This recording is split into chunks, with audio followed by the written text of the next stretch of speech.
Un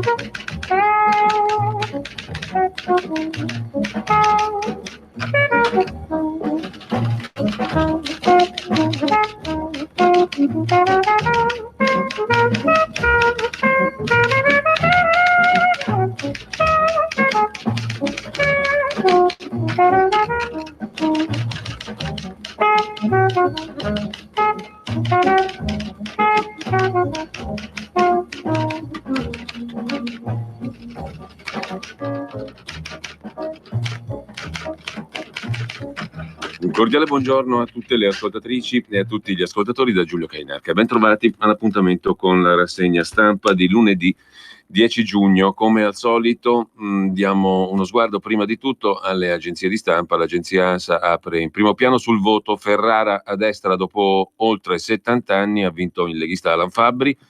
Livorno torna al PD. Movimento 5 Stelle conquista l'unica sfida in cui era in corsa e vince a Campobasso. Per la Lega tira una brutta aria.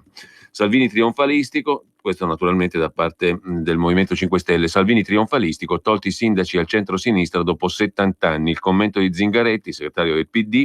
Alternativa a Salvini c'è ed è un nuovo centro-sinistra. Affluenza in forte calo, si ferma al 52,4%, meno 16%, così l'ANSA. Poi in primo piano la cronaca, spara al figlio 13enne della compagna e lo ferisce a Milano. Guardia giurata di 45 anni, arrestata con l'accusa di tentato omicidio. Il ragazzino stava difendendo la madre durante una lite.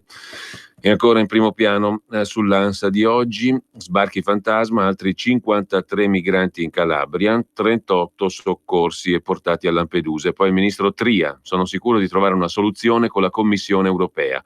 Rispetteremo le regole, deficit attorno al 2,1-2,2%, poi sui minibot non tratteremo il tema a livello di governo. Il Presidente della Camera Fico: questo argomento lo lascio al governo. Lascia il Presidente dell'ANM, lascia Magistratura Indipendente e la corrente, decisione a sorpresa dopo che le altre correnti che sostengono la sua giunta hanno presentato una mozione di sfiducia.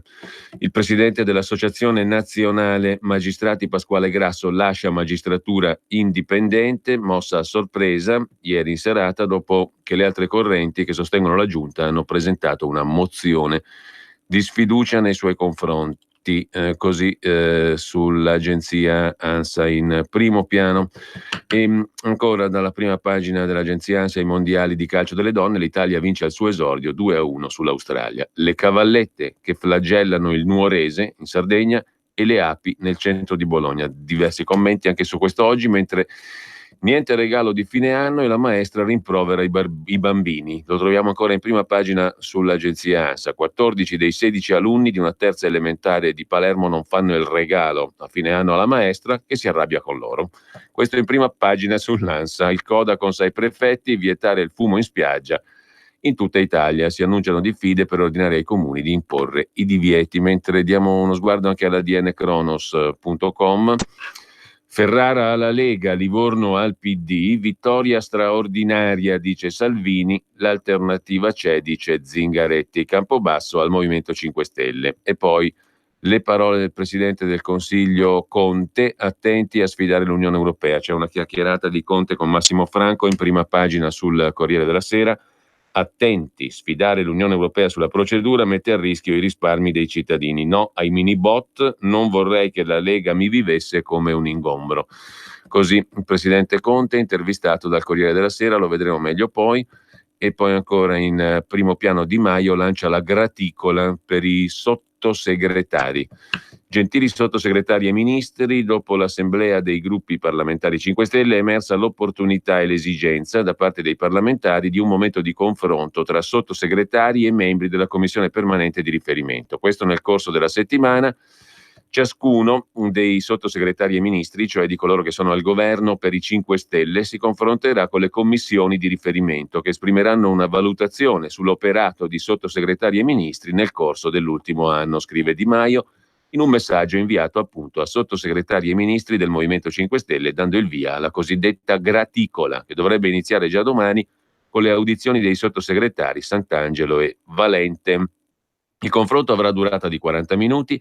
Nei primi 20 il sottosegretario svolgerà un intervento dell'operato svolto durante il suo mandato, che sarà registrato per la creazione di un archivio.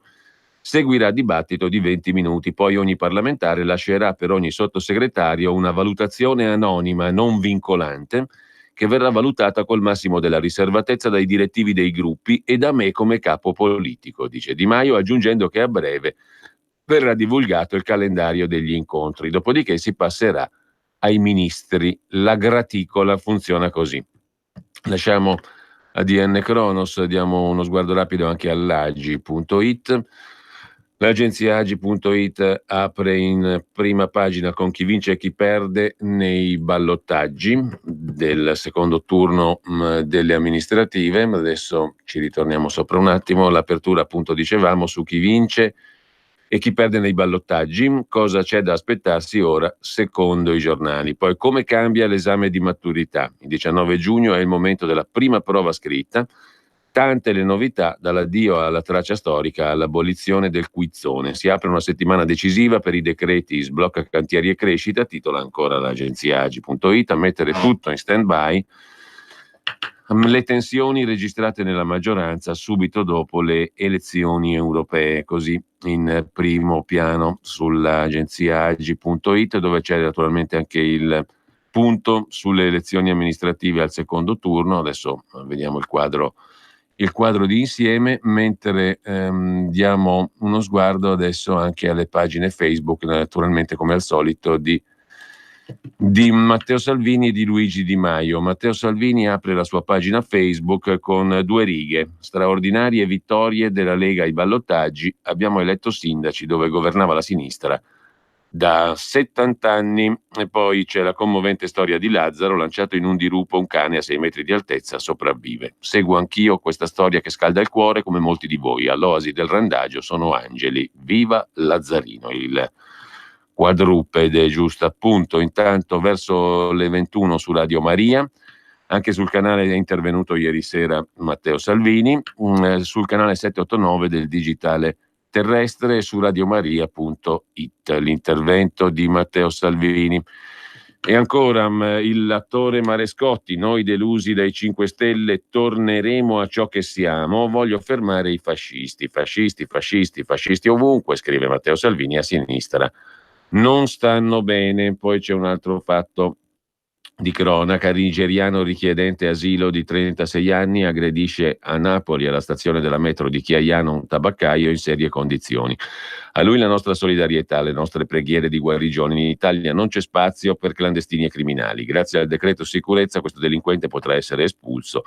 Col decreto sicurezza bis avremo ancora più strumenti per combattere chi ci viene a portare la guerra in casa. Così Matteo Salvini, mentre Luigi Di Maio apre con la questione della graticola. Oggi pomeriggio ci siamo incontrati con 100 consiglieri comunali, no, è un'altra cosa, chiedo scusa, 100 consiglieri comunali, municipali e di circoscrizione del Movimento 5 Stelle, uno per ogni provincia in rappresentanza di tutti gli altri, discutendo della regola dei 2 mandati per i consiglieri comunali, municipali e di circoscrizione. Siamo tutti d'accordo sul fatto che si può superare solo per loro, non per i consiglieri regionali, non per i parlamentari nazionali ed europei. Abbiamo parlato anche dell'apertura alle liste civiche, ci siamo detti che è un processo da affrontare con cautela. Abbiamo affrontato la proposta di un'organizzazione nazionale, di una territoriale, ormai necessaria, e poi le difficoltà che incontrano i consiglieri comunali, municipali e di circoscrizione, specie all'opposizione, che si devono occupare di tanti temi. Perciò è necessario fare più rete, potenziare gli strumenti che già abbiamo, adottarne di nuovi. Bisogna potenziare la tutela legale per difendere i consiglieri dalle querele temerarie e supportarli nei ricorsi che muovono ogni giorno. È stato un incontro importante, ne faremo altri. Poi c'è la storia dei mini bot commentata da Di Maio. Questa storia dei mini bot sta diventando paradossale. Se c'è una proposta per il pagamento accelerato dei debiti commerciali della pubblica amministrazione, si discuta. Ci sono migliaia di aziende che aspettano di essere pagate dallo Stato e non è accettabile, anche perché quando è un privato a non onorare i pagamenti poi ne fa le spese. Non vedo perché lo Stato se ne debba approfittare. Il Ministero dell'Economia dice che sono inutili, che è sufficiente pagare le imprese, allora lo faccia, o che studi un piano per iniziarlo a fare, dice ancora, anzi scrive Di Maio, perché qui stanno sempre tutti zitti, fermi e immobili, Poi appena qualcuno propone qualcosa si svegliano e dicono ah no, non si può fare. Se lo strumento per pagare le imprese non è il mini bot, il Ministero dell'Economia ne trovi un altro, ma lo trovi perché il punto sono le soluzioni, non le polemiche né le presunte ragioni dei singoli. Ripeto una parola. Soluzioni, scrive Di Maio in primo piano, appoggiando dunque la causa, tra virgolette, dei mini bot. Giusto per chiarire, non ho mai chiesto e non mi sarei mai sognato di chiedere la rimozione di uno striscione che critica pacificamente e ironicamente il governo. La libertà di pensiero vale sempre, è un principio che come Movimento 5 Stelle continueremo a difendere. Che ad esporlo siano sigle sindacali o chiunque altro non importa, ognuno ha il diritto di esprimere le proprie idee nel rispetto della legge. Lo dice la Costituzione. A dimostrazione di quel che dico, lo striscione lo espongo io, eccolo, una vignetta con Di Maio e Salvini. Mattei dicono che mettese contro il sindacato porta male, sì Gigi non lo so, infatti me sto a portare avanti col lavoro, capirai che roba.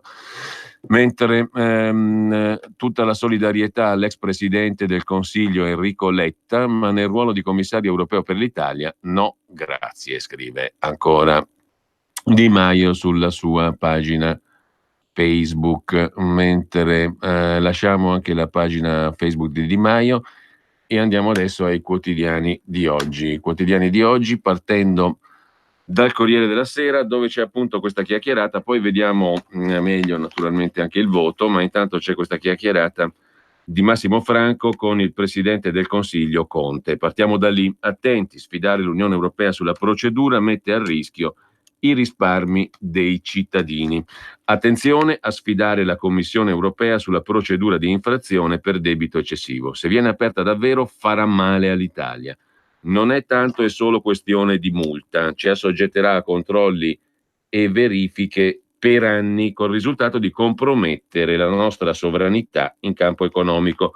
Una bella eterogenesi dei fini per questo governo che è geloso custode dell'interesse nazionale, scrive. Anzi, dice il Presidente del Consiglio Conte a Massimo Franco sul Corriere della Sera, senza considerare che potrebbero essere messi a rischio i risparmi degli italiani. Così Giuseppe Conte che si prepara al vertice di questa sera con i suoi vice Luigi Di Maio e Matteo Salvini. Forse ne sarà necessario un altro o altri due. Dedicheremo a questo passaggio tutto il tempo necessario, dice il Presidente del Consiglio. Una chiacchierata poi prosegue a pagina 3. Se non saremo responsabili finirà che andiamo tutti a casa. La Lega vuole capitalizzare i consensi e allora passi per le elezioni politiche. Dalle parole di Conte si avverte una preoccupazione che rispetto a una settimana fa, quando pose agli alleati le sue condizioni in una conferenza stampa post-elettorale, non sembra diminuita. Confido che la mia conferenza sia stata vissuta in modo costruttivo. Non vorrei che una Lega forte del risultato della consultazione europea, dice ancora Conte, si lasciasse prendere da prospettive di predominio e assumesse via via atteggiamenti sempre più strumentali. Riaffiora il profilo del leader leghista che mette un'ipoteca corposa su Palazzo Chigi. La composizione del nostro Parlamento non è cambiata, dice Conte. Se la Lega aspira a capitalizzare un consenso politico in un sistema fondato sulla democrazia parlamentare come il nostro, non può che passare da elezioni politiche. Insomma, deve assumersi la responsabilità di chiedere nuove elezioni politiche e poi vincerle. Le europee hanno una logica e prospettive diverse, dice Conte. La sua analisi, commenta Massimo Franco, fotografa una confusione strategica della maggioranza che le ultime settimane non hanno chiarito. L'unica cosa che il Premier percepisce è un certo fastidio per il ruolo nuovo politico impostogli dalla situazione. Forse il fastidio nasce dal fatto che ho intercettato la voglia del Paese di uscire da queste diatribe continue, dice ancora Conte, o forse perché cerco di additare gli interessi generali. È singolare che in campagna elettorale mi dessero del grillino schierato con Di Maio. Adesso mi accusano di essere mattarelliano. Tra l'altro, essere in sintonia col capo dello Stato è un onore. Il problema non è che lo si dica, ma che lo si faccia polemicamente. Ci sono veline che diffondono questa tesi in senso deteriore, raffigurandomi come una sorta di novello Mario Monti, un tecnocrate che vuole uccidere il contratto perché non vuole approvare i mini bot. I mini bot, scrive Massimo Franco, sono l'ultimo sciagurato cavallo di battaglia della Lega, uno strumento già stroncato dal presidente della Banca Centrale Europea Draghi, o moneta illegale o moltiplicatore del debito. Conte è un po' meno tagliente, ma la sua contrarietà è evidente. È una proposta mai portata a Palazzo Chigi e siccome ha implicazioni di sistema, mi aspettavo che correttamente mi fosse portata per esaminarne insieme aspetti e contenuti. Per il capo del governo, accelerare sui pagamenti della pubblica amministrazione ai creditori è un obiettivo pienamente condivisibile, ma non con i mini bot. Abbiamo già introdotto uno strumento per raggiungere l'obiettivo, con la triangolazione tra comuni, cassa depositi e prestiti e creditori. La risposta di Conte però incoraggia i sospetti. Porta a chiedersi, scrive Massimo Franco, se dietro i mini bot non riaffiorino le tentazioni di delegittimare la moneta unica, creare le condizioni addirittura per uscire dall'euro. Questo va chiesto a Claudio Borghi, dice Conte, è il leghista che ha lanciato la proposta. Non credo fosse questa la sua intenzione, ma il problema è che lo strumento di soluzione deve essere adeguato rispetto all'obiettivo. Ci sono molte criticità, anche tecniche. Se i crediti della pubblica amministrazione non sono certificati, non sono neppure pagabili. Siccome non possono costituire una moneta parallela, non c'è l'obbligo di accettarli come mezzo per estinguere un'obbligazione e chi li accetta ragionevolmente vorrebbe scontare il fatto di prendere in carico un'attività parzialmente liquida che non frutta interesse. Il risultato è che finirebbero per essere negoziati sotto la parità e lo sconto rispetto all'euro sarebbe una misura del rischio di uscita del paese dalla moneta unica. Insomma, Conte ragiona così su questa questione: se i crediti della pubblica amministrazione non sono certificati, non sono pagabili. E siccome non possono essere una moneta parallela, questi mini bot, non c'è l'obbligo di accettarli come mezzo per estinguere un'obbligazione. Chi li accetta vorrebbe scontare il fatto di prendere in carico un'attività parzialmente liquida ma che non frutta interessi. Il risultato è che finirebbero per essere negoziati sotto la parità e lo sconto rispetto all'euro sarebbe misura del rischio di uscita del paese dalla moneta unica. La spiegazione è molto tecnica, commenta Massimo Franco, ma elenca le implicazioni che può avere alla lunga. Di certo non è un quadro incoraggiante, alla vigilia di una trattativa impervia con Bruxelles. Viene in mente l'altalena tra fallimento e intesa registrata nel dicembre scorso sulla manovra del governo giallo-verde, conclusa con un compromesso raggiunto da Conte, mentre Salvini e Di Maio venivano zittiti per evitare disastri. È verosimile che anche stavolta finisca come a dicembre? Che alla fine ci sia un sussulto di responsabilità o realismo? Se non è come a dicembre rischiamo di andarcene tutti a casa. Di certo me ne vado io. Devo poter condurre, insieme al ministro Tria, il negoziato senza distonie e senza cacofonie. Non si tratta solo di discutere il debito, c'è da scegliere un commissario europeo in quota italiana e questo può diventare un altro elemento di frustrazione e conflitto. Il Premier ritiene che un atteggiamento duro e non dialogante non sarebbe d'aiuto. L'Italia un commissario lo avrà, dice ancora Conte al Corriere della Sera, ma sarà importante vedere chi, come, con quale ruolo economico. Dobbiamo sapere che ci troveremo di fronte a un Parlamento europeo molto diffidente. Lì passa chi ha la maggioranza più uno dei voti e noi non saremo in maggioranza. Le forze politiche interne non hanno capitalizzato i voti a Strasburgo. Si prefigura un loro ruolo non decisivo anche per la Lega, che pure ha riportato una grande vittoria in Italia. Gli attacchi al proprio governo moltiplicano le incognite e Conte, scrive ancora Massimo Franco, dice che farà di tutto per cambiare le regole europee, ma la procedura di infrazione viene avviata con le regole attuali e con queste bisogna fare i conti. Lo dico agli alleati ma anche al Paese che produce e fatica ogni giorno. Una procedura per debito eccessivo va evitata, esporrebbe l'Italia a uno spread difficilmente controllabile e a fibrillazioni dei mercati finanziari che in caso di declassamento da parte delle agenzie di rating renderebbero più difficile al governo collocare il nostro debito sui mercati. Occorre unitarietà di intenti, chiarezza di obiettivi. Quando si fa un negoziato bisogna avere nitido il risultato da raggiungere, mantenersi lucidi e tenaci. Non posso e non voglio assumermi la responsabilità di esporre il sistema paese a rischi inutili. Così il Presidente del Consiglio Conte nel colloquio con Massimo Franco sul Corriere della Sera di stamani. Mentre gli altri titoli li vediamo subito. In primo piano c'è la Lega che avanza nelle città ai ballottaggi, presa Ferrara, il centrodestra cresce, il PD vince a Livorno, tiene in altre roccaforti.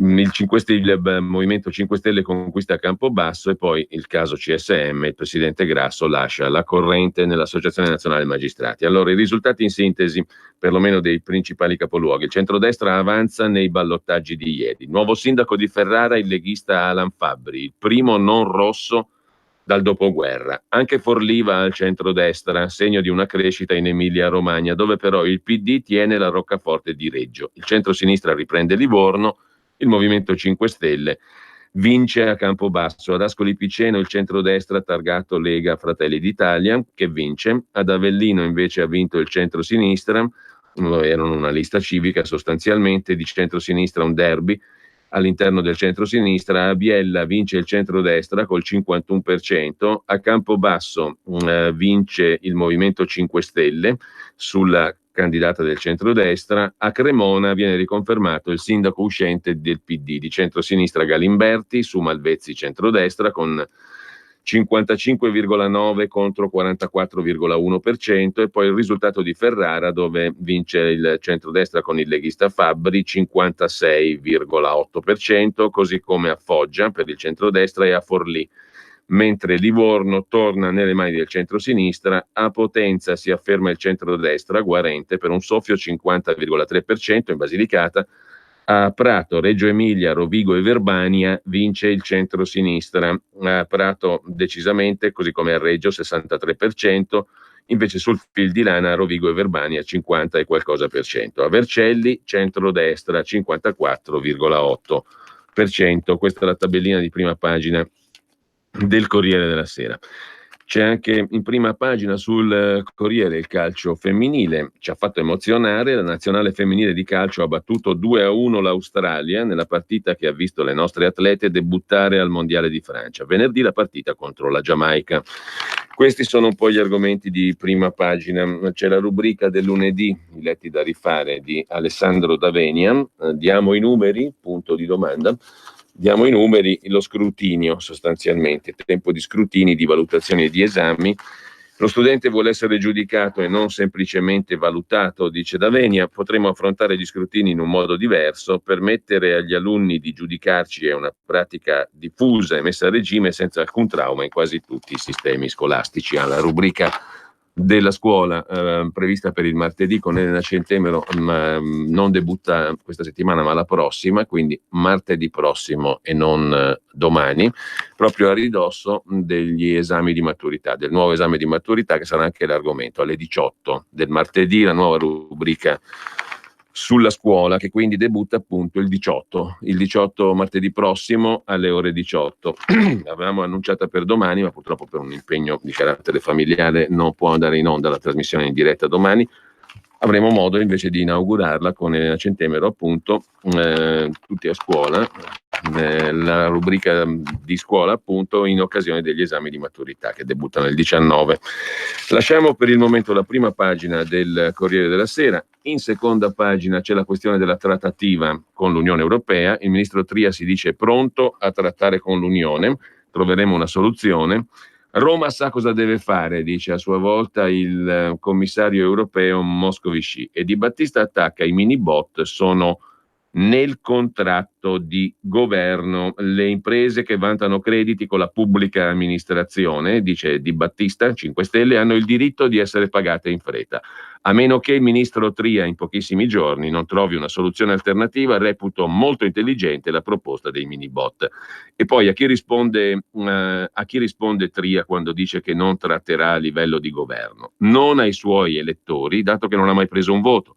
Ma Tria l'ha letto il contratto di governo quando ha accettato di fare il ministro dell'economia, dice Di Battista, rivolto al ministro appunto dell'economia. Mentre il Corriere della Sera interpella anche Corrado Passera. La nostra proposta era vendere i bot sul mercato per pagare le imprese in euro. La nostra idea era diversa, quella dei mini bot cela l'uscita dall'euro. Il problema sono le grandi imprese che non pagano i piccoli fornitori. I ritardi di pagamento sono un problema grave, dice l'ex ministro dello sviluppo economico e numero 1 di Banca Intesa San Paolo e di Poste. Adesso ha creato il Limiti, un'altra iniziativa bancaria. Comunque i ritardi di pagamento, dice Corrado Passera, sono un problema grave. Tolgono capacità di credito alle piccole e medie imprese, ne acuiscono la fragilità, riducono l'occupazione, frenano la crescita. Ma non si risponde con i mini bot. Il governo Monti nel 2012 pensò di emettere titoli per saldare le imprese, ma non era la stessa cosa. Noi imponemmo misure drastiche. Io stesso chiesi di destinare 40 miliardi di nuove emissioni di titoli di Stato per pagare le imprese, ma con gli euro così raccolti sul mercato e non in titoli. Inoltre imponemmo interessi di mora all'8%, inserimmo penalizzazioni per le grandi imprese che pagano in ritardo. Peraltro, appunto, il fatto di 40 miliardi di nuove emissioni di titoli di Stato per pagare le imprese sono sempre debito, sono creazione di debito, o no? A fronte di un debito che già c'è, quello appunto che lo Stato deve nei confronti di chi ha fatto lavori o di chi ha fornito servizi alla pubblica amministrazione, allo Stato appunto. Perché non tentare con i mini bot? In teoria, dice Passera, sono un modo di riconoscere che anche i pagamenti arretrati ai fornitori sono debito e che ha senso trasformarli in debito finanziario per saldarli, ma il minibot non funziona per molti motivi. Il primo è che chi ne parla ha in mente altro, una valuta parallela, l'idea che l'Italia possa stampare moneta. La proposta viene dagli stessi che non hanno mai nascosto il desiderio di tornare alla lira. Parlare di minibot fa molto male all'Italia, conferma i peggiori stereotipi su di noi, gente inaffidabile, furbetti che dicono una cosa ne hanno in mente un'altra, e poi sarebbe un raggiro per le piccole e medie imprese. Se i minibot sono titoli di Stato emessi a tassi zero, chi li riceve non solo non ha euro in mano dal valore chiaro e certo, ma perderebbe anche il diritto agli interessi di mora che noi avevamo introdotto. In termini politici mi indigna il male che si sta facendo agli italiani parlando a sproposito di minibot, come lo si è fatto, ipotizzando l'euro exit o il default dello Stato. È tutto misurabile. La Fondazione IUM calcola che da marzo 2018 i titoli emessi in Italia, pubblici e privati, azioni e obbligazioni, si siano svalutati di 170 miliardi. L'ultima settimana di maggio è stata la peggiore, meno 27 miliardi.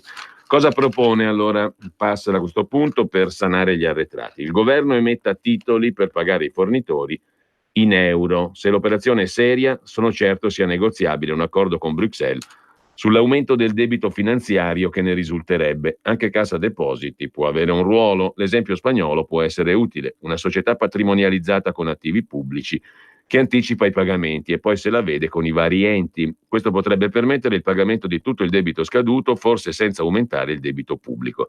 Servirebbero anche misure per limitare l'abuso di forza di troppe grandi imprese che continuano a pagare tardi i piccoli fornitori. Il problema si ridurrebbe se la giustizia civile con i suoi tempi lunghi smettesse di favorire i debitori morosi. Così Corrado Passera sul Corriere della Sera. Mentre per quanto concerne le comunali, poi lo vediamo tra pochissimo dopo la pausa. E lucevan le stelle. Sì, lo so che per realizzare tutti i progetti della Lega per l'Italia non bastano certo 2 parole, ma i 2 per 1000. Gli italiani sanno tutto e sanno pure che il codice per destinare alla Lega il 2 per 1000 è D43 e che lo si deve scrivere sulla dichiarazione dei redditi. Donar il mio solo pensiero, firma www.2per1000lega.it. Messaggio per tutti gli imprenditori, gli artigiani, i commercianti, i liberi professionisti. Hai un'attività? Dei prodotti da promuovere? Prova la pubblicità sulla nostra radio. Radio Padania ha preparato per te una grande promozione per aiutarti a sostenere la tua attività a tariffe davvero straordinarie. Informati, vedrai che si può fare. Mandaci una mail all'indirizzo spot@radiopadania.net. Con Radio Padania si può fare. Cosa aspetti? Sostieni la nostra radio. Abbonati andando sul sito radiopadania.org. Clicca abbonati e segui le istruzioni. Facile, no?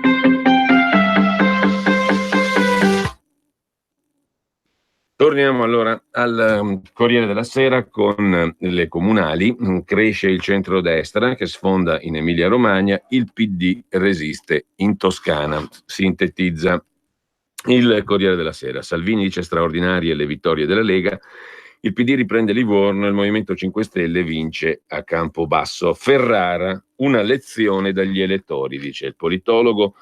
Gianfranco Pasquino, riportato poi dal Corriere della Sera. La vittoria di Reggio Emilia è un risultato, ma se il centro-sinistra perde a Ferrara e a Forlì, il pensiero va rivolto alla regione, dice il professor Gianfranco Pasquino, che tira le somme sull'Emilia Romagna. La regione è contendibile, ora bisogna solo capire chi sarà il candidato del centrodestra. Si parla della sottosegretaria Borgonzoni che portò la Lega al ballottaggio a Bologna. Perché il centrosinistra ha perso in una roccaforte come Ferrara, dove non perdeva dal 46? A Ferrara c'era stato uno scandalo, un costruttore che aveva interessi nelle cooperative finanziava il PD. In più il candidato fa la differenza. Il leghista Alan Fabbri è uno noto. Una parte degli elettori non è stata scoraggiata, ma ha voluto dare una lezione. E a Forlì, conosco la città, posso dire che è stata governata relativamente bene, ma il sentiment sarà stato proviamo qualcos'altro. Così Gianfranco Pasquino, mentre il rosso sparisce dopo 70 anni è l'impresa del leghista Fabbri. Il commento è di Marco Imarisio sul Corriere della Sera. Alan Fabbri ha aspettato i risultati a casa sua, al bar del Mister, accanto al campo sportivo di Scortichino, frazione di Bondeno. Con i militanti della Lega aveva appuntamento intorno alle 23:45 in piazza del Municipio a Ferrara. La città che nella sua storia repubblicana era sempre stata governata dal centro-sinistra è arrivato un'ora dopo, a scrutinio concluso, dopo aver ricevuto la telefonata di rito di Aldo Modonesi, il candidato del PD appena sconfitto, per darsi un tono istituzionale ribadito dalla sua prima dichiarazione da sindaco. Lavorerò per tutti, ha detto Alan Fabbri, non è vero che siamo seminatori di odio e lo dimostreremo. La marcia verso la vittoria è cominciata molti mesi fa, da un acronimo Giardino Ariua Nuova d'Oro per tutti i GAD, la zona a ridosso del cuore della città, compresa tra lo stadio della SPAL e la stazione, dove qualche abitante racconta che le forze dell'ordine durante i controlli chiedono i documenti in inglese, police check. Sotto i portici dei palazzi di edilizia popolare, gruppi di ragazzi extracomunitari vendono droghe leggere, spesso scoppiano risse. La campagna elettorale della Lega, scrive Marco Imarisio sul Corriere della Sera, si è giocata sulla sicurezza nel nome di un prima gli italiani già echeggiato in altre roccaforti un tempo rosse come Pisa. L'altro cavallo di battaglia è stato quello dei 22.000 piccoli risparmiatori danneggiati dal crollo di Carife, la cassa di risparmio locale. Non è una novità neanche questo. L'unico elemento di incertezza del ballottaggio, la bassa affluenza, 56,8% contro il 69,2% di 2 domeniche fa, quando Fabbri aveva sfiorato la vittoria col 48,4%. Sono soprattutto i numeri a dare il senso di un cambio di stagione, che non è maturato all'improvviso. Cade Ferrara e fa notizia, perché è una prima volta assoluta. Nel suo piccolo è una replica della Bologna, espugnata nel 99 da Giorgio Guazzaloca. Ma cade anche Forlì, che non sempre era stata rossa, ma passa al centrodestra in modo perentorio, con Gianluca Zattini, medico chirurgo, anche lui forestiero, tra virgolette, come Fabbri, esperto di imprese in trasferta, visto che 10 anni fa conquistò la rossa Meldola. Negli ultimi giorni, entrambi i contendenti di Ferrara avevano iniziato a corteggiare i 5 Stelle e i loro 8.000 voti in libera uscita.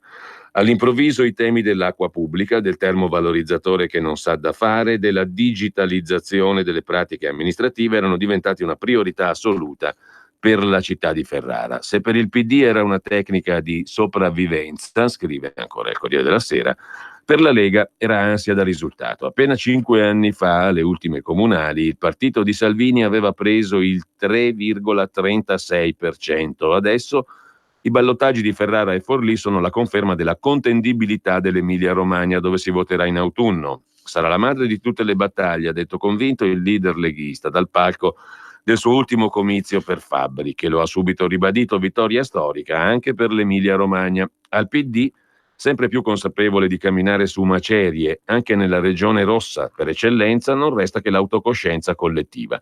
Modonesi, ex assessore alla sicurezza, dà la colpa al vento nazionale che soffia sempre più forte. Tiziano Tagliani, il sindaco uscente del PD, sostiene che in città andava tutto bene.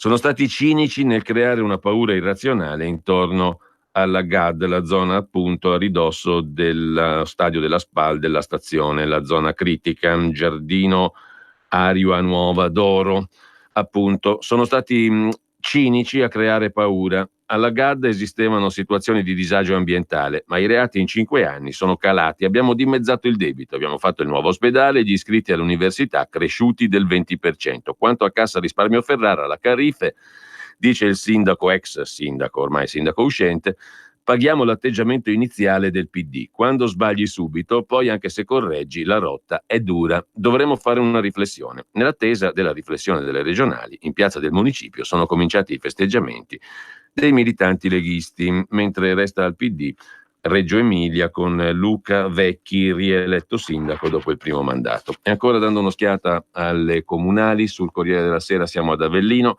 nella sfida interna al centro-sinistra una lista civica batte il PD, e poi ad Ascoli derby di centrodestra che va alla Lega e a Fratelli d'Italia. È il trionfo del popolo. Marco Fioravanti, sostenuto da Lega, Fratelli d'Italia e 8 liste civiche, ha preso il 59,3%. Piero Celani era invece sostenuto da 6 liste civiche, alcune delle quali nell'area di centrodestra. Qui il derby era di centrodestra e l'ha vinto appunto la Lega con Fratelli d'Italia, con Marco Fioravanti. Vengo dalla fabbrica, sto coi deboli, dice il neo sindaco di Ascoli.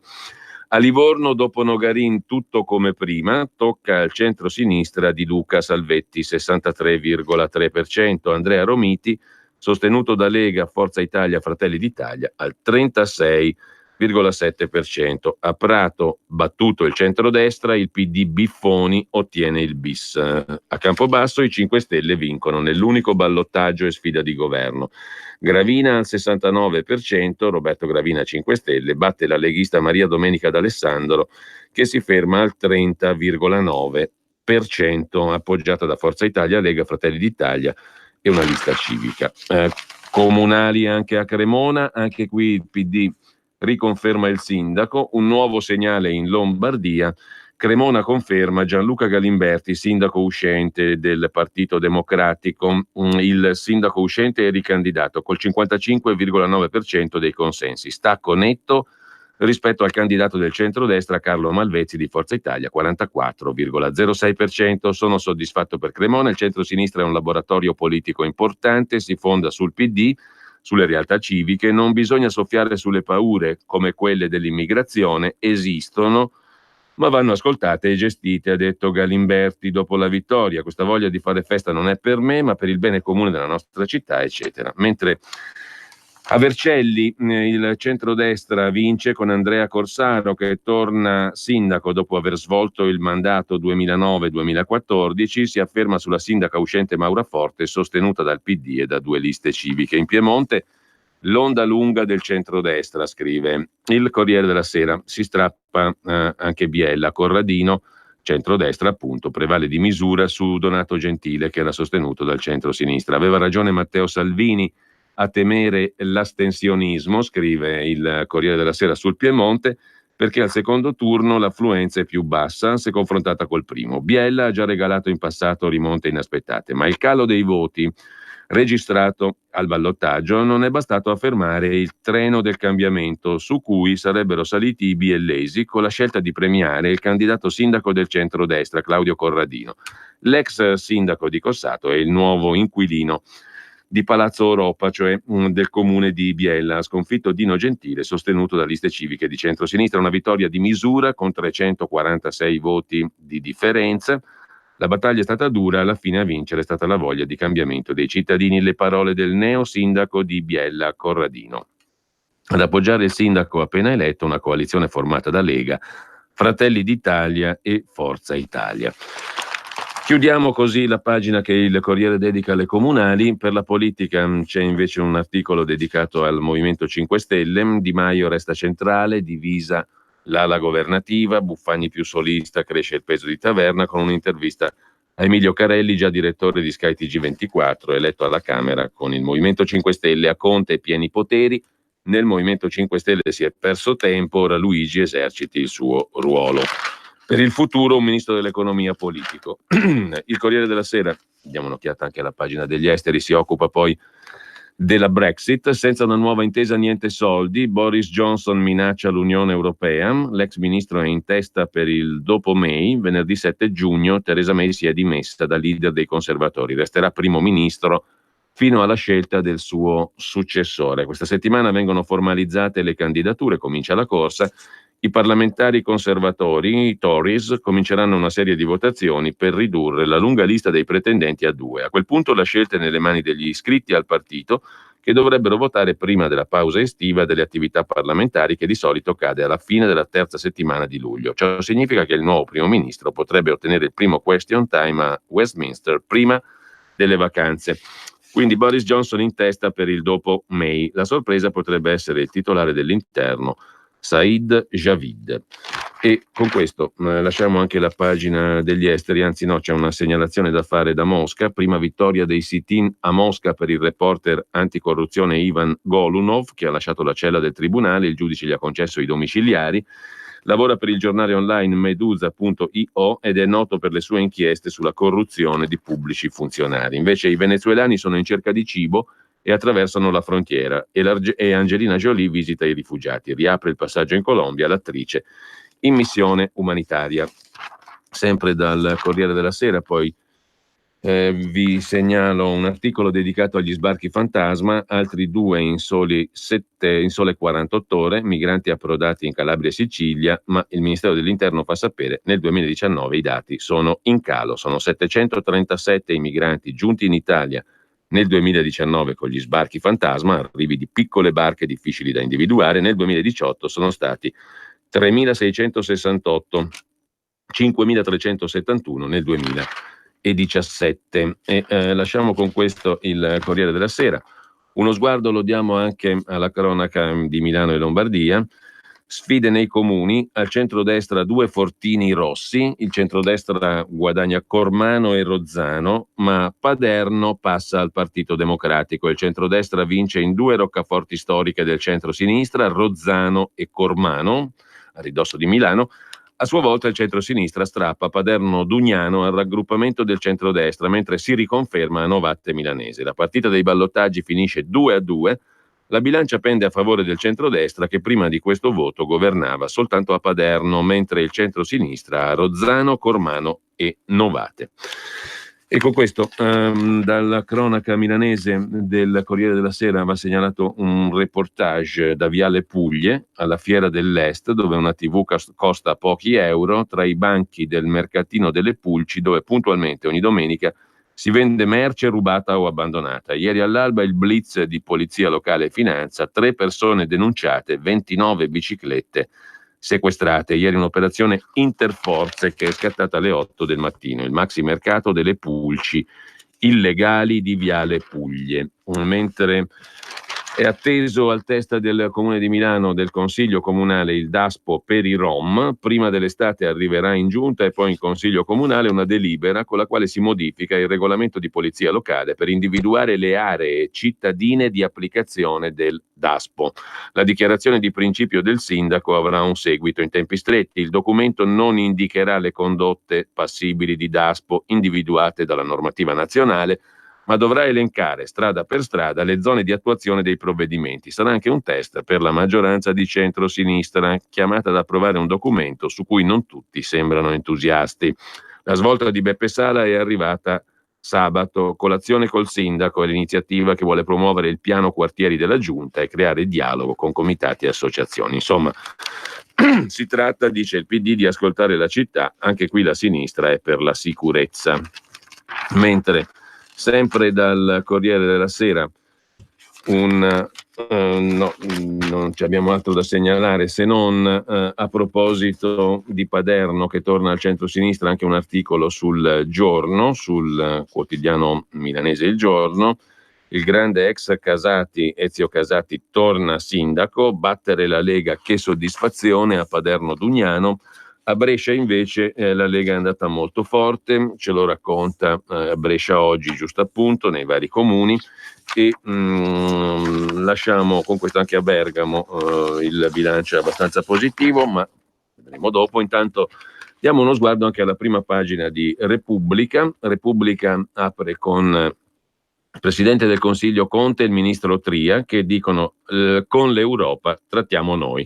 Il piano del Premier e del Ministero del Tesoro per evitare la procedura di infrazione. Un messaggio a Salvini e Di Maio: prendetevi la responsabilità di una rottura. In primo piano anche Ferrara, vince la Lega, Livorno torna a sinistra, i ballottaggi, crolla l'affluenza, e poi a pagina 3 abbiamo un'intervista a Romano Prodi sulla questione dell'Unione Europea. Così l'Italia diventerà il fanalino di coda dell'Unione Europea, bisogna fare una coalizione riformista e Prodi vede per sé un ruolo di aggregatore, sarà difficile avere cariche importanti in Commissione Europea, o i partiti al governo piegano un po' la testa o non avranno niente. Salvini tira dritto ma non tiene conto delle curve, ha tenuto una velocità eccessiva, avrà grossi problemi, la sua parabola ascendente è finita, dice Romano Prodi. E a proposito di interviste, ce n'è un'altra a Matteo Renzi: non me ne andrò dal Partito Democratico, è tardi per fare un mio partito, il sindacato ora protesta contro il governo, buongiorno, con me facevano sciopero anche per il colore dei calzini. Sul voto degli operai avevamo problemi già nel 94, la grande expertise di D'Alema è una sorpresa, diciamo, dice Renzi parodiando Massimo D'Alema.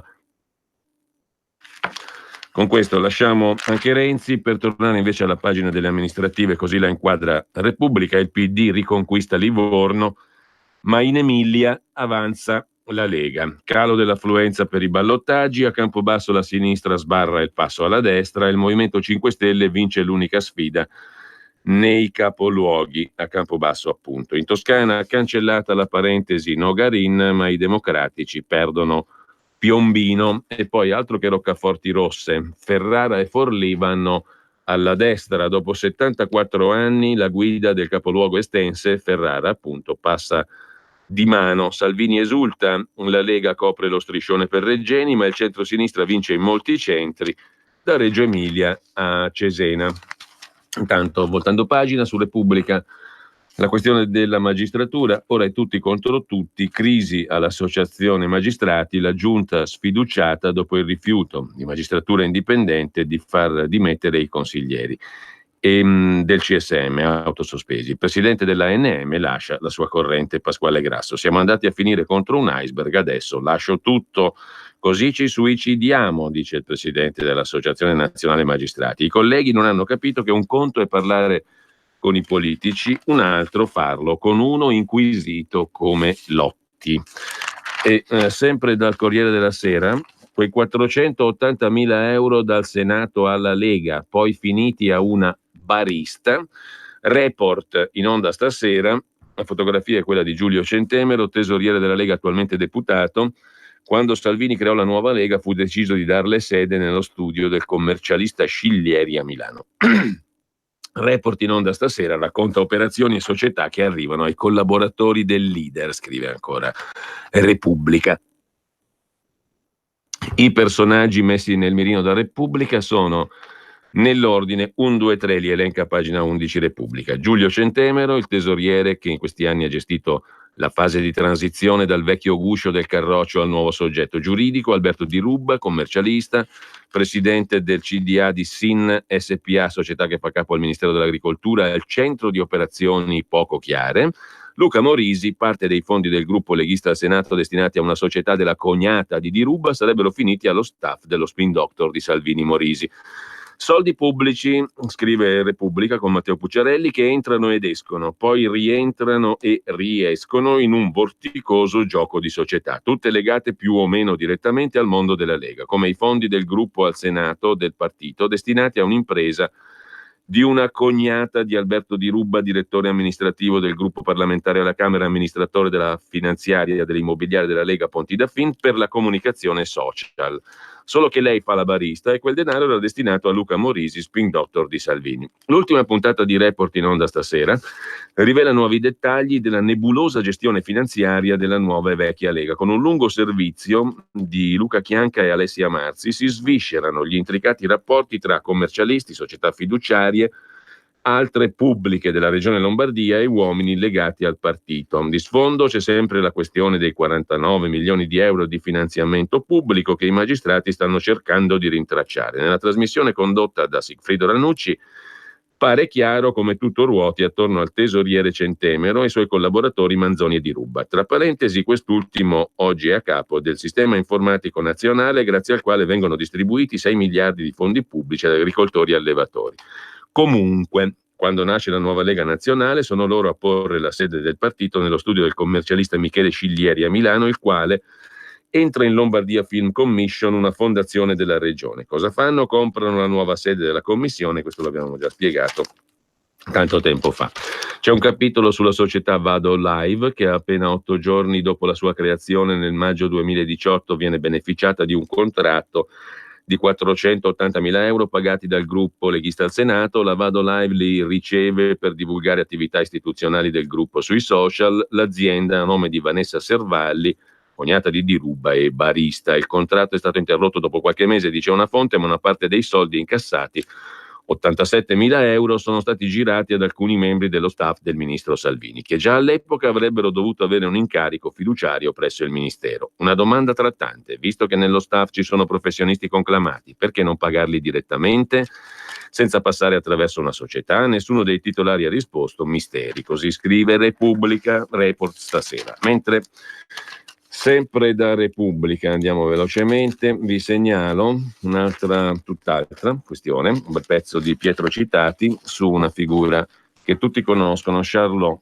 ovvero il personaggio creato da Charlie Chaplin, il mimo metafisico. 130 anni fa nasceva Charlie Chaplin, creatore di una maschera geniale, ricca di contraddizioni, in grado di fare ombra a Stan Laurel e Buster Keaton. Ma con questo lasciamo Repubblica, andiamo peraltro brevemente alla cronaca milanese. Il Daspo ai Rom, il PD sta con Sala, non è salvinismo, si difendono dal Partito Democratico milanese.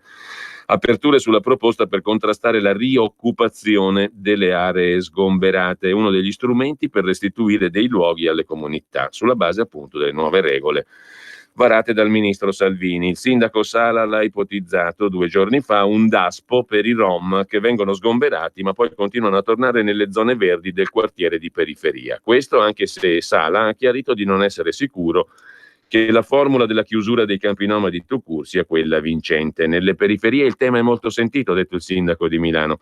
Dove ci sono i Rom, poi alle elezioni la gente vota in un certo modo. Bisogna trovare formule diverse rispetto alla tradizionale successione di sgombero e rioccupazione dell'area. È un metodo che non dà risultati. Chiaro che la questione faccia discutere a sinistra. Il PD si dice possibilista sui Daspo e i Rom. Mentre cresce il veleno contro i migranti, Milano è capitale dell'odio sui social. La mappa dell'intolleranza di Vox, più 15% per i tweet xenofobi. Andiamo però alla Stampa di Torino. Dalla Stampa, ballottaggi, Salvini espugna Ferrara, il Partito Democratico si consola riprendendo Livorno. Questo è il titolo di sintesi. Crolla l'affluenza, 16 punti in meno rispetto al primo turno, siamo al 52,11%. Il leader leghista parla di vittorie straordinarie, mentre in prima pagina sulla Stampa di Torino c'è anche Hong Kong. Oltre 1 milione di persone hanno manifestato contro l'emendamento che rende più semplice la consegna di presunti criminali ai paesi che, Cina in testa, non hanno un accordo di estradizione con l'ex colonia di Hong Kong. Ma soprattutto c'è in prima pagina sulla Stampa anche qui Ferrara, dopo 73 anni Alan Fabbri, primo sindaco leghista nell'Emilia Rossa. Il reportage di Niccolò Zancanna, pagina 3, inviato appunto dalla Stampa a Ferrara. Ferrara non è più rossa, dopo 73 anni di governo sempre a sinistra cambia la storia della città. Nel deserto delle 4 del pomeriggio, ad aprire la sede del comitato elettorale della Lega in via Garibaldi, l'impiegato Paolo Pennini in solitudine. Siamo ottimisti con scaramanzia, dice. Aveva ragione. Vince la Lega, vince Alan Fabbri, il sindaco col codino, ingegnere, 40 anni, figlio di un partigiano, musicista, il sindaco che suona il basso in una cover band di Fabrizio De André. Ricordo sempre quando con Matteo siamo andati al Naima a vedere il concerto del figlio di Faber, Cristiano De André, Matteo e Salvini. Si conoscono dal 99. A Finale Emilia c'era la campagna elettorale per le amministrative. Avevo invitato Matteo per una pizza. Eravamo in 15 leghisti in tutto, ricorda Alan Fabbri. Alan Fabbri, scrive ancora Nicolò Zancan sulla Stampa, è stato sindaco nel piccolo paese di Bondeno, poi candidato governatore alle regionali 2014. Per le strade di Ferrara lo chiamano per nome. Nell'ultimo comizio, prima del ballottaggio, Salvini invitava dal palco a non dare per scontata la vittoria. Per noi sarà come un rigore in finale di Champions League. Chi non vota ha perso, dice ancora. Matteo Salvini aveva detto: chi non sceglie è complice, chi sta a casa aiuta la sinistra, ma intanto prendeva in giro il candidato per la sua forma fisica, ricordando i molti viaggi fatti lungo le strade emiliane. Una ricostruzione che al sindaco in pectore di Ferrara non convince. È vero che in questi anni sono ingrassato, ma non mi sembra che Matteo nel frattempo sia dimagrito, dice Alan Fabbri.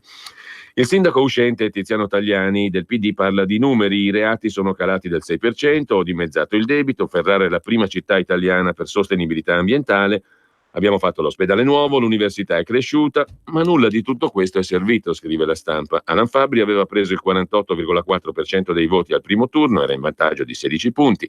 Nel tentativo di recuperarlo, il candidato del centro-sinistra, Aldo Modonesi, ha giocato la carta degli apparentamenti, ma nemmeno la sinistra unita è bastata. C'è un altro vento a Ferrara, vento italiano, e in quel vento il vincitore, Alan Fabbri, ora dice che la fine dell'egemonia di sinistra nata nel 1946 ha 3 ragioni. Il disastro bancario con 22.000 risparmiatori truffati e lasciati soli. L'aver sottovalutato il tema della sicurezza, dice Fabbri, e ancor di più aver governato un sistema molto chiuso e poco competitivo per garantire il lavoro sempre agli stessi.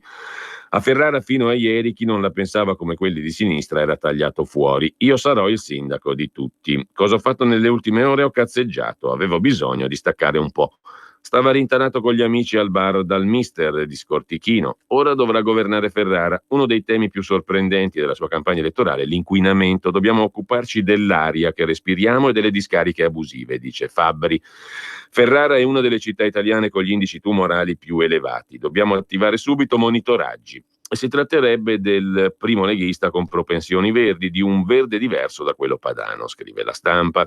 I partiti non avrebbero potuto scegliere 2 sfidanti più diversi. Lo sconfitto Aldo Modonesi, 48 anni, ex presidente regionale delle ACLI, assessore comunale dal 2003. Ha dichiarato: forse il problema di Ferrara è che l'abbiamo fatta raccontare troppo male. Ha chiuso la campagna elettorale sotto il grattacielo, simbolo del degrado cittadino.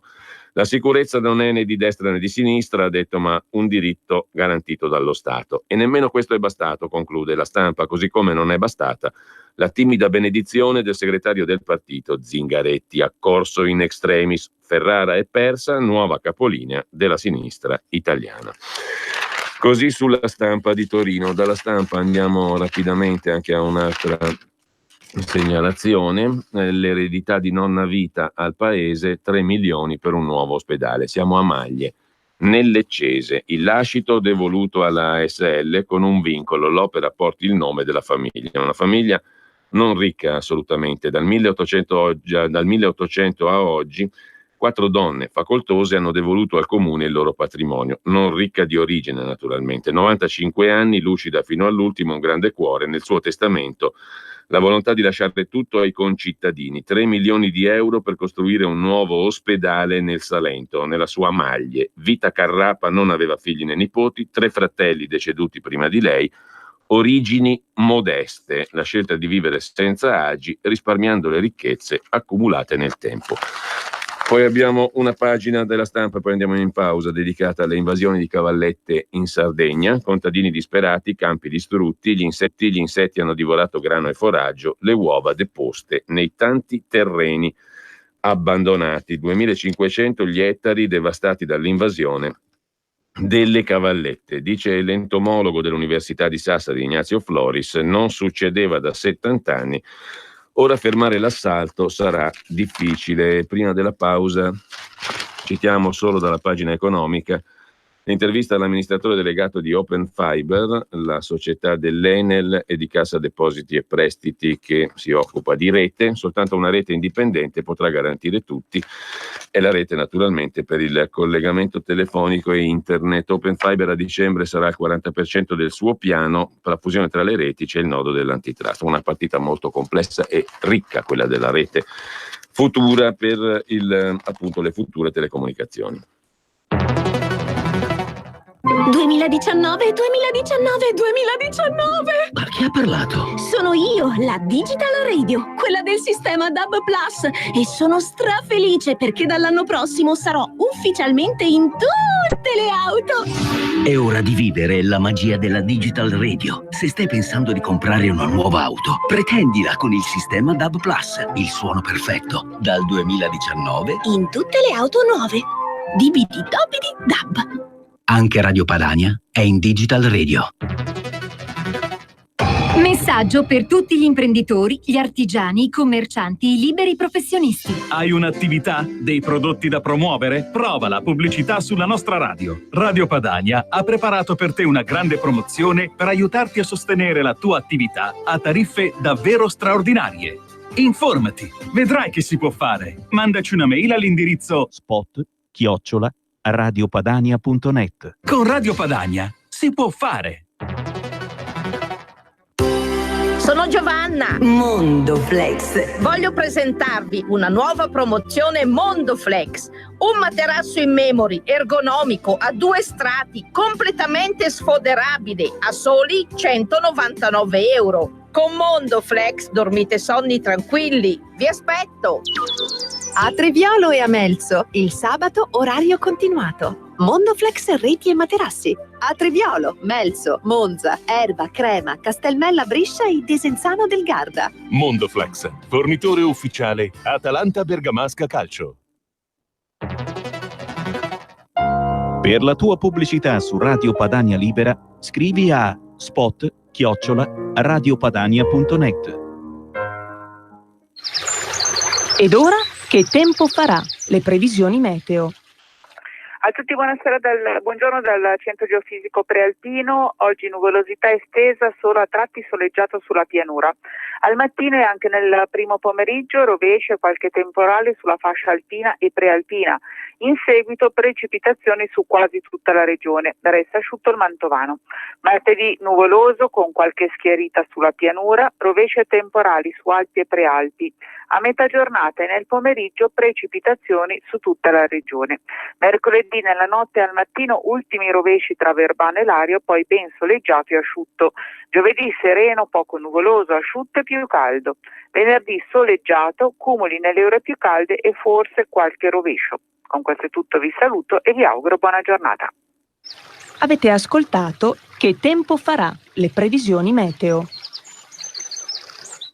Torniamo alle prime pagine dei quotidiani di oggi con il Quotidiano Nazionale, Giorno Nazione, Resto del Carlino, Comuni, avanza la Lega è il titolo d'apertura. Il Carroccio espugna Ferrara, Rossa da 74 anni, anche Forlì, Ascoli e Piombino al centrodestra, Cremona al PD, Salviniani forti nel bresciano, unica vittoria 5 Stelle a Campobasso. Il commento: bipolarismo di ritorno, pagina 2 di Pierfrancesco De Robertis. I ballottaggi sono il secondo tempo di una partita iniziata 15 giorni fa e il prodromo di un girone di ritorno. Il secondo tempo ci ha detto quello che già il primo aveva detto, cioè che evaporati i 5 Stelle è tornato il vecchio bipolarismo. Il PD non è morto, il centro-destra a livello locale va bene, conquista feudi da sempre rossi, prepara l'attacco al Fortino Rosso, i voti grillini e democratici sono in parte interscambiabili.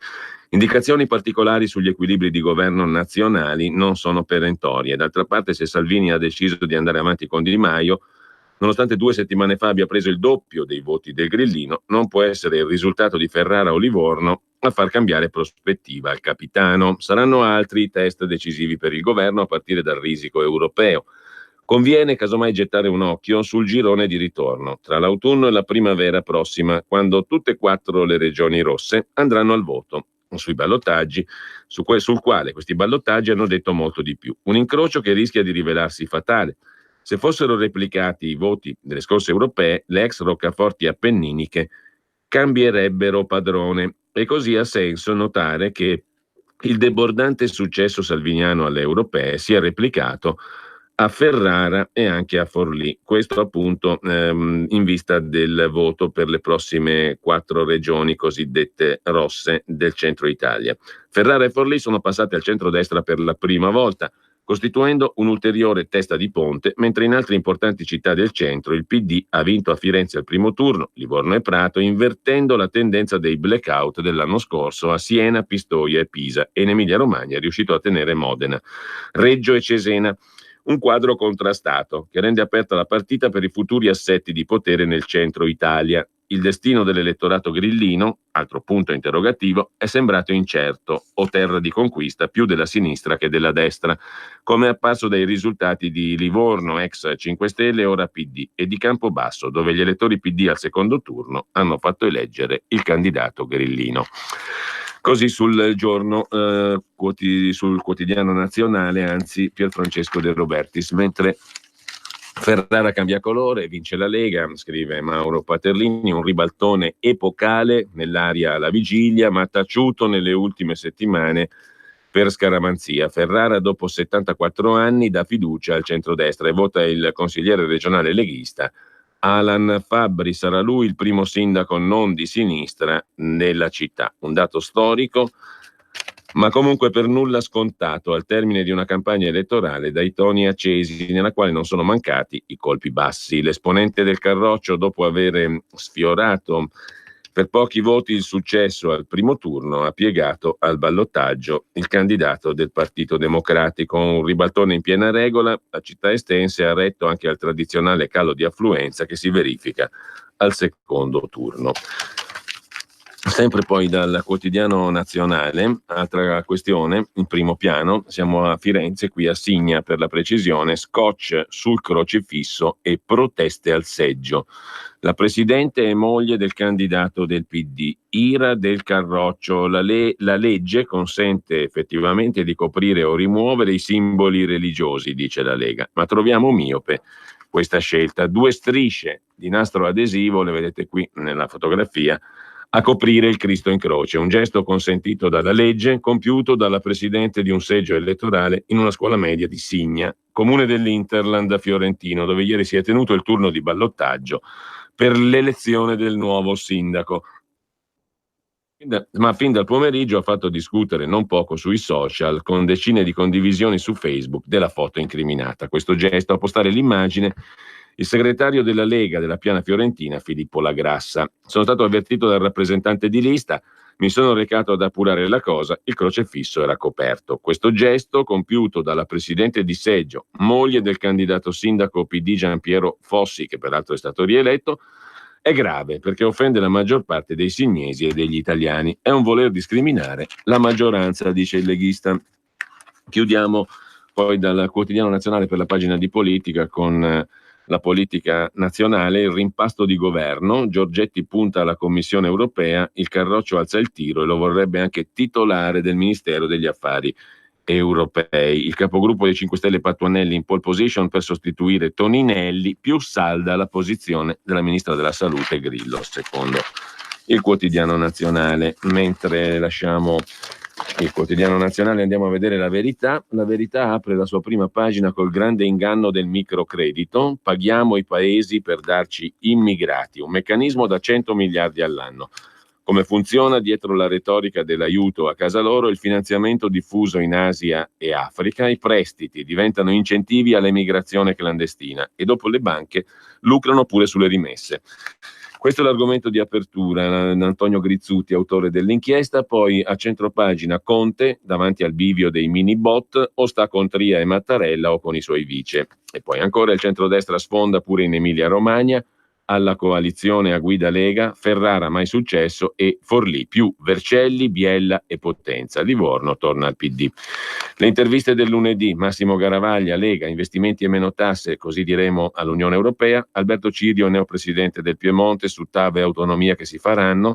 Totti ha ragione ma puntini puntini. E poi una bella intervista di Federico Novella a Federico Rampini. Noi di sinistra siamo diventati snob e perdenti. Ma c'è anche il pezzo di Antonio Rossitto sulla Croce Rossa, è un disastro, l'impero dei buoni, licenziamenti e debiti, privatizzata la Croce Rossa, ma continua a essere un disastro. La dottoressa Silvana De Mari si occupa dell'aborto che fa più vittime del femminicidio, mentre Francesco Borgonovo di Milena Milani, scrittrice libertina che difendeva i mariti divorziati, scrittrice che ha sdoganato l'amore saffico in un libro che diede scandalo, Eppure Milena Milani, morta nel 2013, difendeva da femminista i mariti divorziati, vessati a causa della posizione subalterna della donna.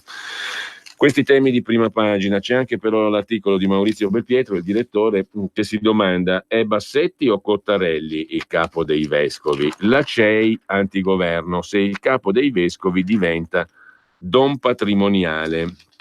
Grave infortunio innanzitutto in cui sono incorsi i colleghi di Repubblica. Ieri in prima pagina il titolo: non divideranno i cattolici dal Papa. Sommario: dopo i crocifissi di Salvini, monito del capo dei vescovi, il cardinal Bassetti.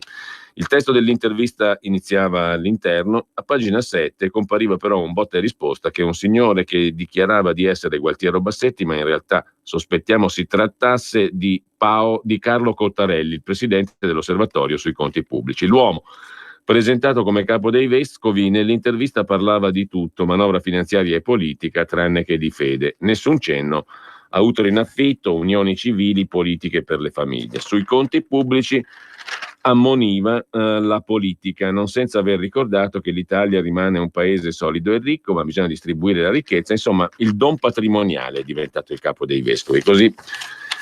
Così Maurizio Belpietro. Bassetti, è Bassetti o Cottarelli il capo dei vescovi? Mentre, come dicevamo, a pagina 2 della Verità c'è l'articolo di Ignazio Mangrano sui mini bot che oggi vanno sul tavolo del governo. Conte deve scegliere fra Ivice e Tria. Il tema del pagamento dei debiti della pubblica amministrazione entrerà nel vertice con Salvini e Di Maio. Il ministro dell'economia li snobba, i mini bot, ma il Parlamento ha impegnato i giallo-blu. Si capirà quanto conta il partito del Quirinale. Sulla questione del microcredito, follia, paghiamo i paesi poveri perché ci mandino più immigrati. È un inganno quello del microcredito, scrive Antonio Grizzuti, altro che aiutiamoli a casa loro. Lo strumento dei mini finanziamenti, che muove un giro d'affari da 100 miliardi di euro all'anno, si sta rivelando un incentivo a lasciare le nazioni d'origine, che porta lauti ricavi alle banche. C'è un'intervista anche a Ilaria Bifarini, economista, bocconiana redenta si autodefinisce lei. Ha firmato il libro Neoliberismo e manipolazione di massa per smascherare l'inganno liberista. Nei prossimi giorni è in uscita il suo nuovo libro Inganni economici, quello che i bocconiani non vi dicono. Ilaria Bifarini dice alla Verità di oggi: quei soldi servono per sovvenzionare chi sta per partire. Alcune ONG offrono prestiti all'emigrazione. Tra piccoli mutui e rimesse, l'indigenza globale è un business. Il neocolonialismo francese affama l'Africa e gli sbarchi immiseriscono anche l'Occidente. Ci sono poi le interviste del lunedì. L'intervista ad Andrea Cioffi, militante 5 Stelle della Primora e soprattutto adesso sottosegretario del Movimento 5 Stelle al Ministero dello Sviluppo Economico. I debiti della pubblica amministrazione vanno pagati.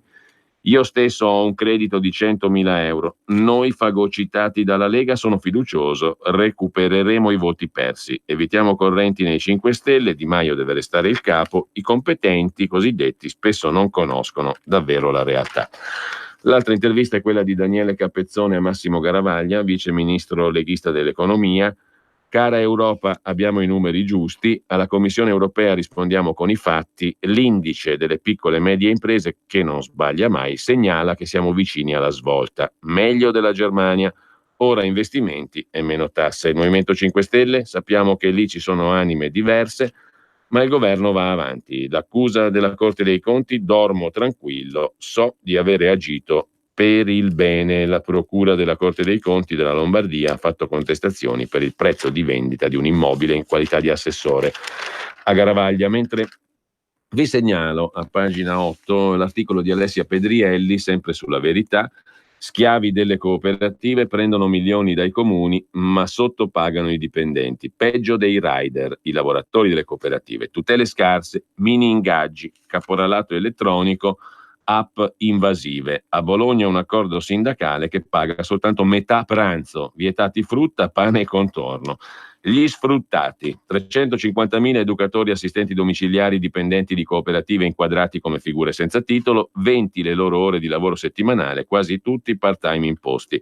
27 milioni di euro il valore di un appalto concesso dal Comune di Bologna alla cooperativa Quadrifoglio, che dichiara 3.643 dipendenti, 117 milioni di fatturato annuo. €23 all'ora il denaro ceduto dal comune alla Coop per il servizio in questione, €5,8 la quota oraria nella busta paga dei lavoratori. A proposito di sinistra, c'è l'intervista, dicevamo, a Federico Rampini, giornalista di Repubblica, corrispondente da New York, da Pechino, da San Francisco e Parigi. Nel suo ultimo libro, La notte della sinistra, edito da Mondadori, Rampini fa un ragionamento spietato. Se la sinistra vuole guarire, occorre prima diagnosticarne le malattie croniche. Questa sinistra snob, dice Rampini, intervistato dalla Verità, ha voltato le spalle ai penultimi italiani. Aiutare i migranti accogliendoli è un'idea folle. Gli africani fanno comodo ai padroncini agricoli schiavisti. Le nostre pensioni pagate dagli stranieri che arrivano in Italia? Pericoloso dirlo. Repubblica.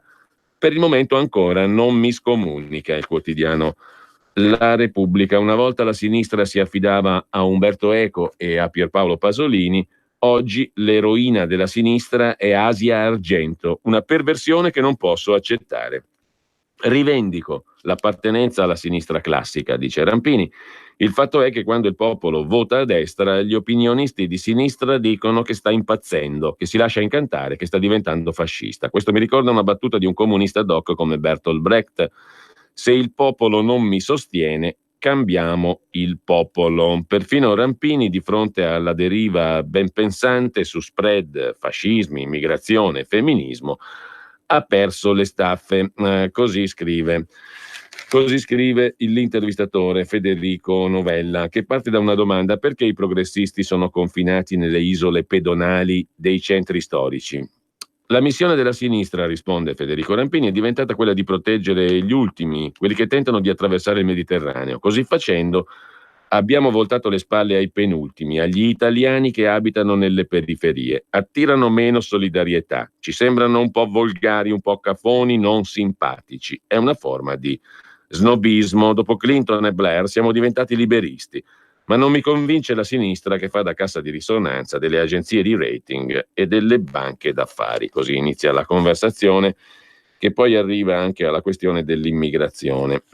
I padroncini schiavisti dell'agricoltura campana, se fossero costretti a pagare 10 volte tanto per la raccolta dei pomodori, magari qualche studente di lettere napoletano potrebbe accettare l'offerta.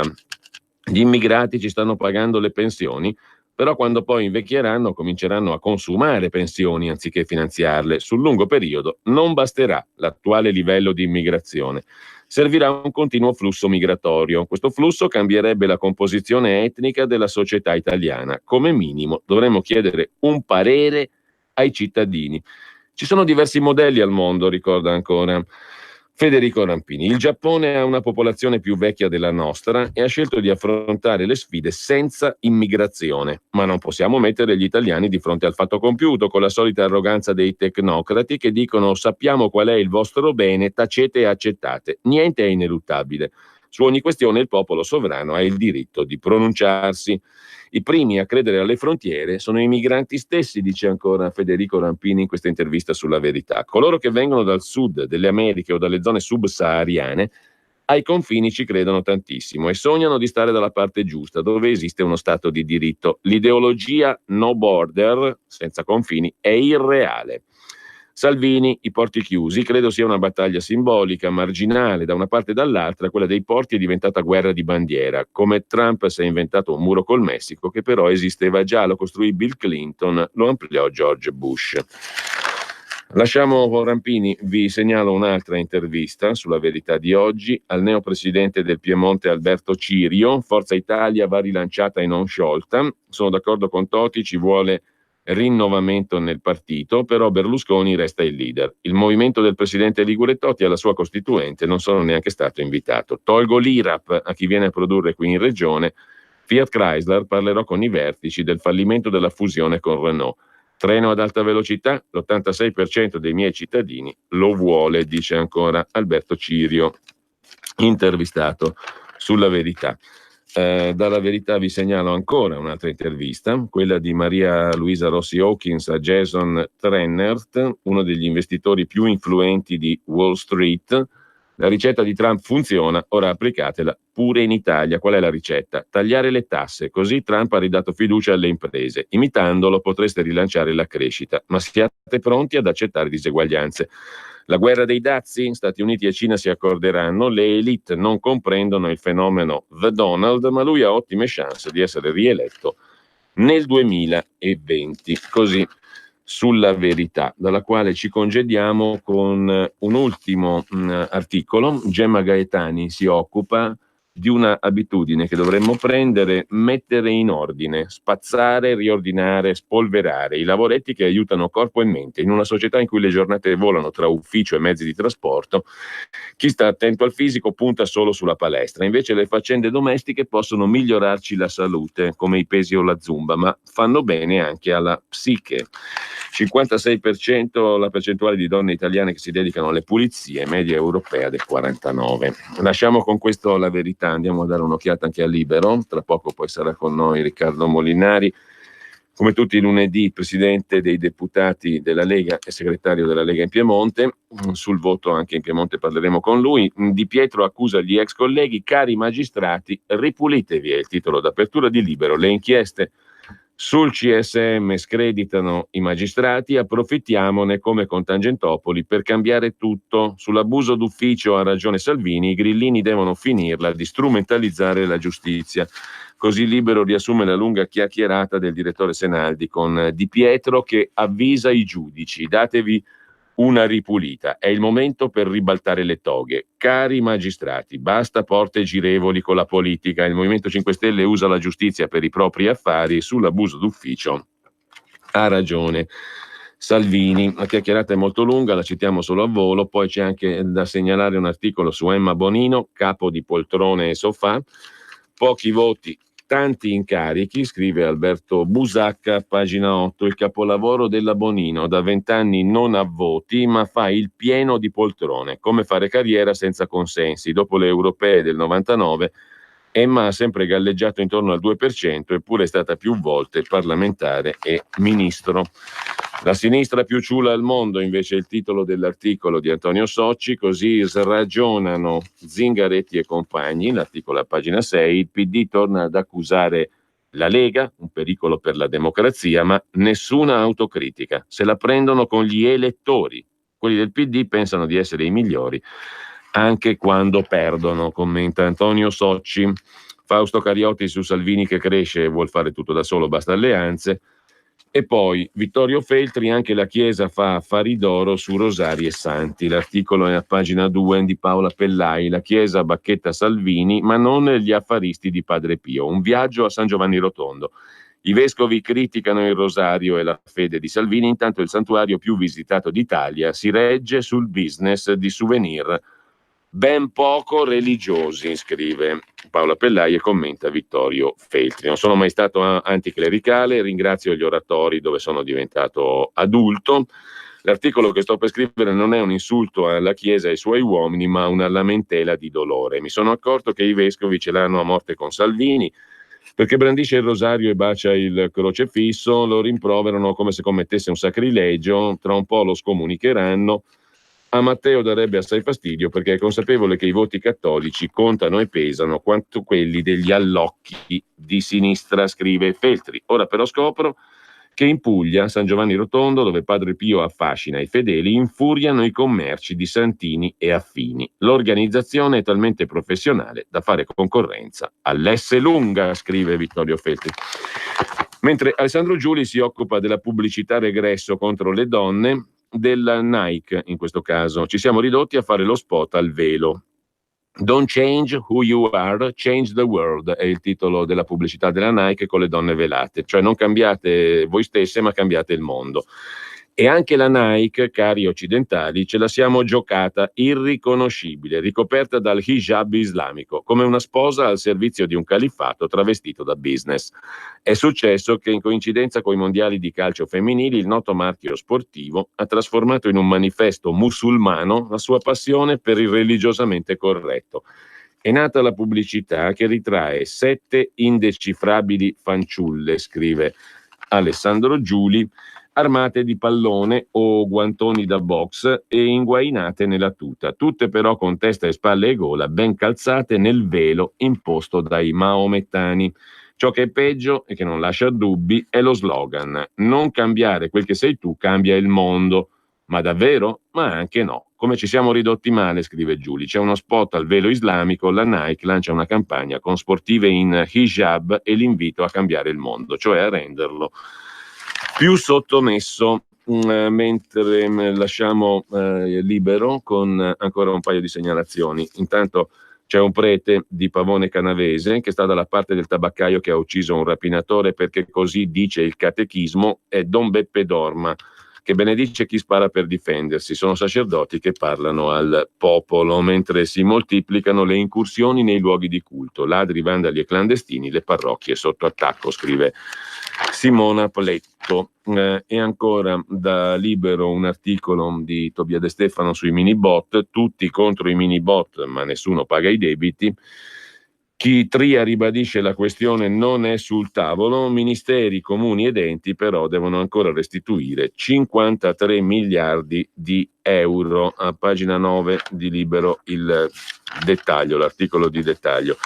E poi c'è la cronaca: nell'ospizio degli orrori di Bologna abusavano perfino delle 91enni, botte e molestie sessuali alle pazienti, nuove accuse per i responsabili della casa di cura, il Fornello, trasformata in lager. Terrorizzavano gli ospiti dicendogli stai per morire, li tenevano al freddo, non gli consentivano di andare in bagno. Più che una casa famiglia era una casa degli orrori. Il titolare è stato arrestato a febbraio con l'accusa di abusi. Lasciamo con ciò Libero, vediamo come la mette il Fatto Quotidiano, che in apertura si occupa delle grandi manovre, le mani dei partiti sulle procure col pretesto dello scandalo CSM, e l'Associazione Nazionale Magistrati salta la giunta unitaria. Area Unicos, la corrente di Davigo isolano le toghe di destra, c'è il rischio che il clima emergenziale del caso Palamara Lotti favorisca la separazione delle carriere. Ieri è tornato Renzi, basta dialogare coi magistrati, Lotti ha fatto come tutti. In primo piano anche i ballottaggi, Ferrara va alla Lega, Livorno torna al PD, Campobasso ai 5 Stelle, astensione boom 47,9% non vota, e poi oggi, salvo sorprese, il primo vertice Conte Di Maio Salvini dopo le europee. Urgono risposte chiare, la pazienza dell'Italia e dell'Unione Europea è finita, ma c'è anche l'Algeria nel marasma in primo piano sul Fatto Quotidiano, elezioni cancellate per la seconda volta, l'inchiesta di Mediapart tra un golpe bianco e l'altro. E ancora 34 miliardi di TFR espropriati dallo Stato, il mistero dei soldi dei lavoratori. Dal 2007 le aziende versano i soldi del trattamento di fine rapporto, la liquidazione nel fondo di tesoreria, allarme della Corte dei Conti, fondi usati per la spesa corrente mai reintegrati. È una tassa occulta. Il dettaglio lo trovate alle pagine 6-7, le mani nelle tasche, 34 miliardi spariti, il TFR espropriato dallo Stato. I ministeri del lavoro e dell'economia avrebbero dovuto controllare, invece non c'è nessuna trasparenza. Questo è la denuncia. Nessuno sa dove sono i soldi dei lavoratori. Allarme della Corte dei Conti nel 2011. Fondi utilizzati per spesa corrente, mai reintegrati, come se fosse una tassa occulta. E intanto facciamo in tempo a vedere anche l'apertura del giornale. Tria non caccia un euro. Il ministro promette conti a posto, addio flat tax, ballottaggi, cadono i primi fortini rossi. Così il giornale di Alessandro Sallusti. Cosa aspetti? Sostieni la nostra radio. Abbonati andando sul sito radiopadania.org. Clicca abbonati e segui le istruzioni. Facile, no?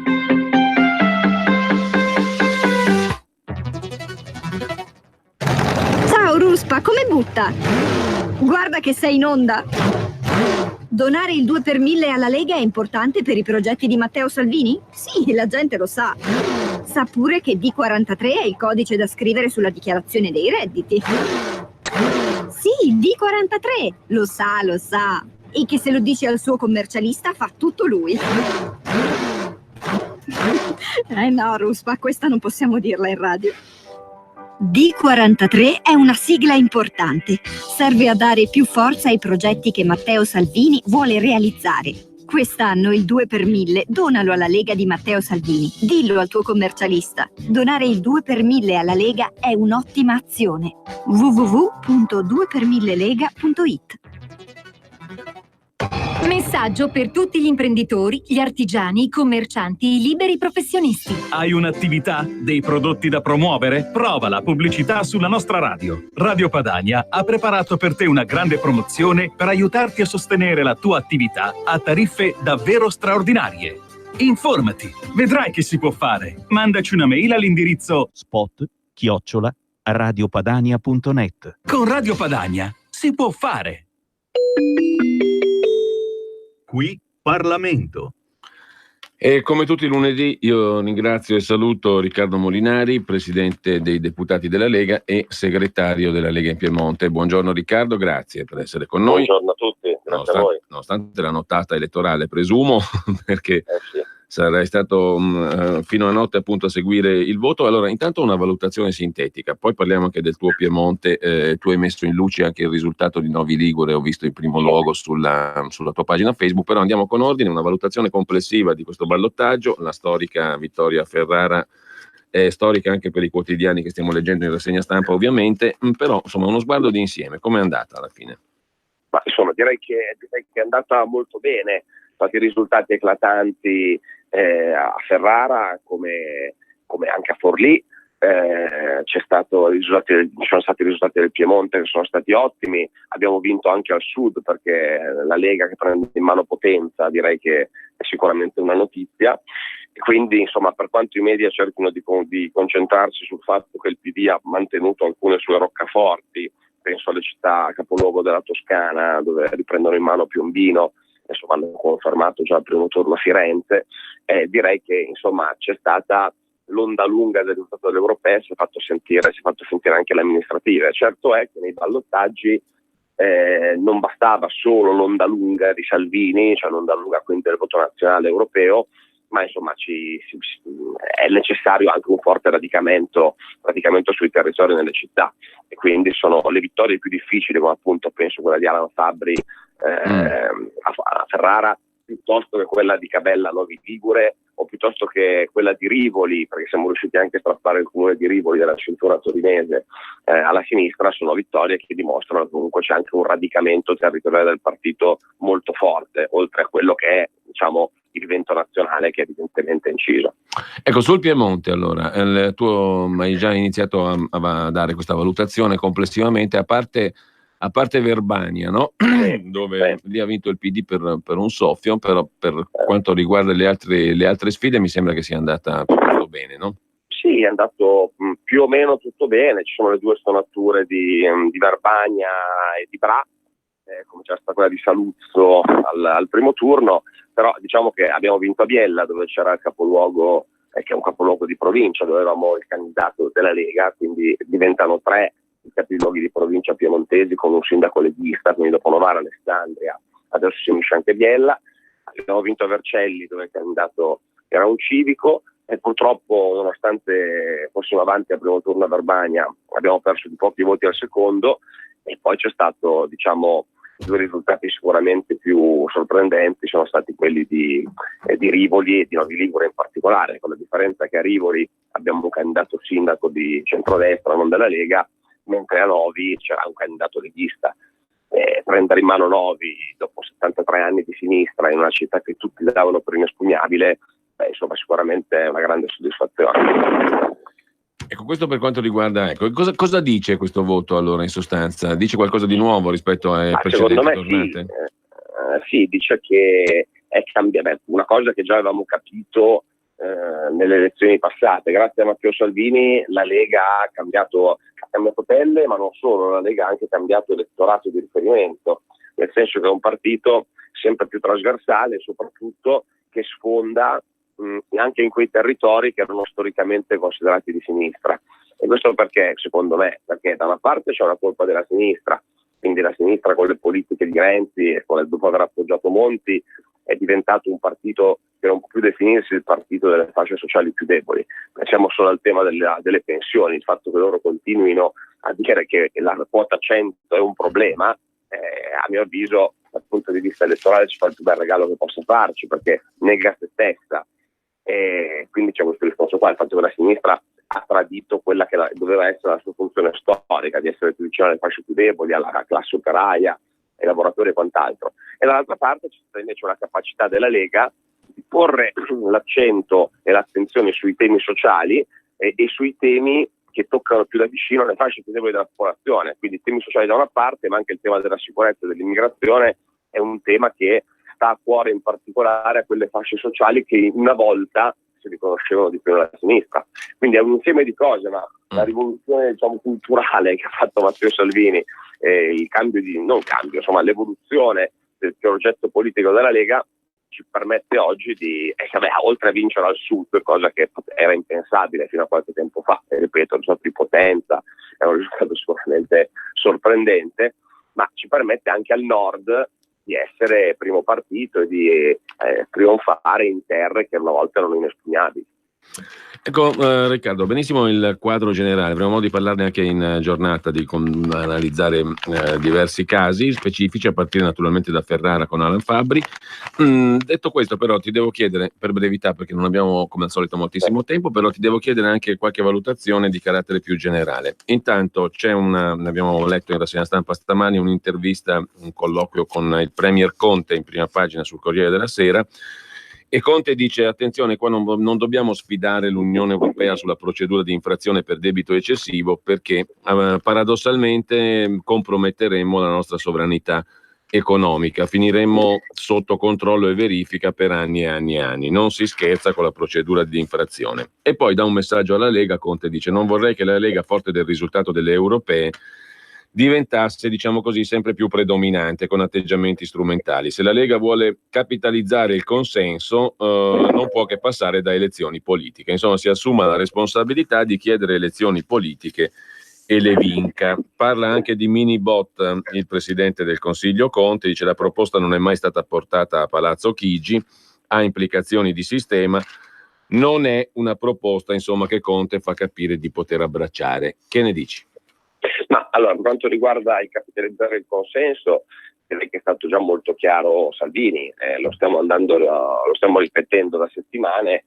Credo che Salvini abbia già dimostrato in tutte le sedi, in tutti i modi, di avere la volontà di andare avanti con questo governo, quindi di mantenere fede al patto sancito con i 5 Stelle. Certo è che non possiamo far finta che non ci sia votato alle europee, quindi capisco che Conte dica: se la Lega vuole governare da sola vada al voto, però non può neanche far finta che 2 settimane fa la Lega non abbia avuto il 34% e 5 Stelle sia sceso al 17%, e bisognerà tenerne conto. Per questo cosa ci dice? Ci dà una direzione chiara su dove deve andare il governo. Evidentemente sono state apprezzate dai cittadini di più le posizioni della Lega e le proposte della Lega rispetto all'atteggiamento frenante, l'atteggiamento legato ai no, a volte ideologico, del Movimento 5 Stelle. Quindi Salvini e la Lega fanno bene ad alzare il tiro, ma non alziamo il tiro per avere delle poltrone, l'abbiamo già detto, non ci interessa neanche il rimpasto, alziamo il tiro per fare in modo che il governo faccia le cose che i cittadini si aspettano. Quindi sullo sblocca cantieri siamo riusciti a uscire dallo stallo trovando un accordo che sospende parte del codice per 2 anni. Sul decreto crescita stiamo discutendo nelle commissioni alla Camera, ma anche lì noi abbiamo delle proposte per risolvere tutta una serie di nodi che erano rimasti in sospeso con la campagna elettorale. Abbiamo chiesto di fare questo decreto sicurezza bis per completare l'opera di contrasto all'immigrazione, la riforma della giustizia. Abbiamo tante cose da fare. Poi c'è questo tema dei mini bot. Il tema dei mini bot è vero che non era nel programma di governo, però è anche vero che c'è una mozione approvata e votata dal Parlamento che li prevede come possibile strumento. Ora c'è un dibattito sull'entità, su che cosa siano questi strumenti. Sicuramente non si tratta di fare nuovo debito. Chi dice che i minibot sono nuovo debito dice una stupidaggine, perché di fatto è un sistema con cui lo Stato cartolarizza un suo debito nei confronti delle aziende private e quindi dà questi strumenti che si possono utilizzare per saldare altre partite con lo Stato, quindi ad esempio per pagare le tasse. Quindi non si crea nuovo debito, al massimo non si mette all'asta sui mercati finanziari parte del proprio debito. Ecco, questo è un tema. Non è neanche una moneta parallela, perché i trattati europei che l'Italia ha sottoscritto prevedono che nessun'altra banca nazionale possa stampare euro e possa quindi creare una moneta che abbia corso legale nello spazio dell'euro, quindi nello spazio dei paesi che sono vincolati a questo trattato. E non si tratta nemmeno di questo, perché ovviamente il minibot non sarebbe un euro e non avrebbe valore legale al di fuori dell'Italia. Quindi la definizione giuridica di questo strumento è un tema complicato. La Lega non ha mai detto che il minibot è la soluzione a tutti i mali del paese, è una proposta.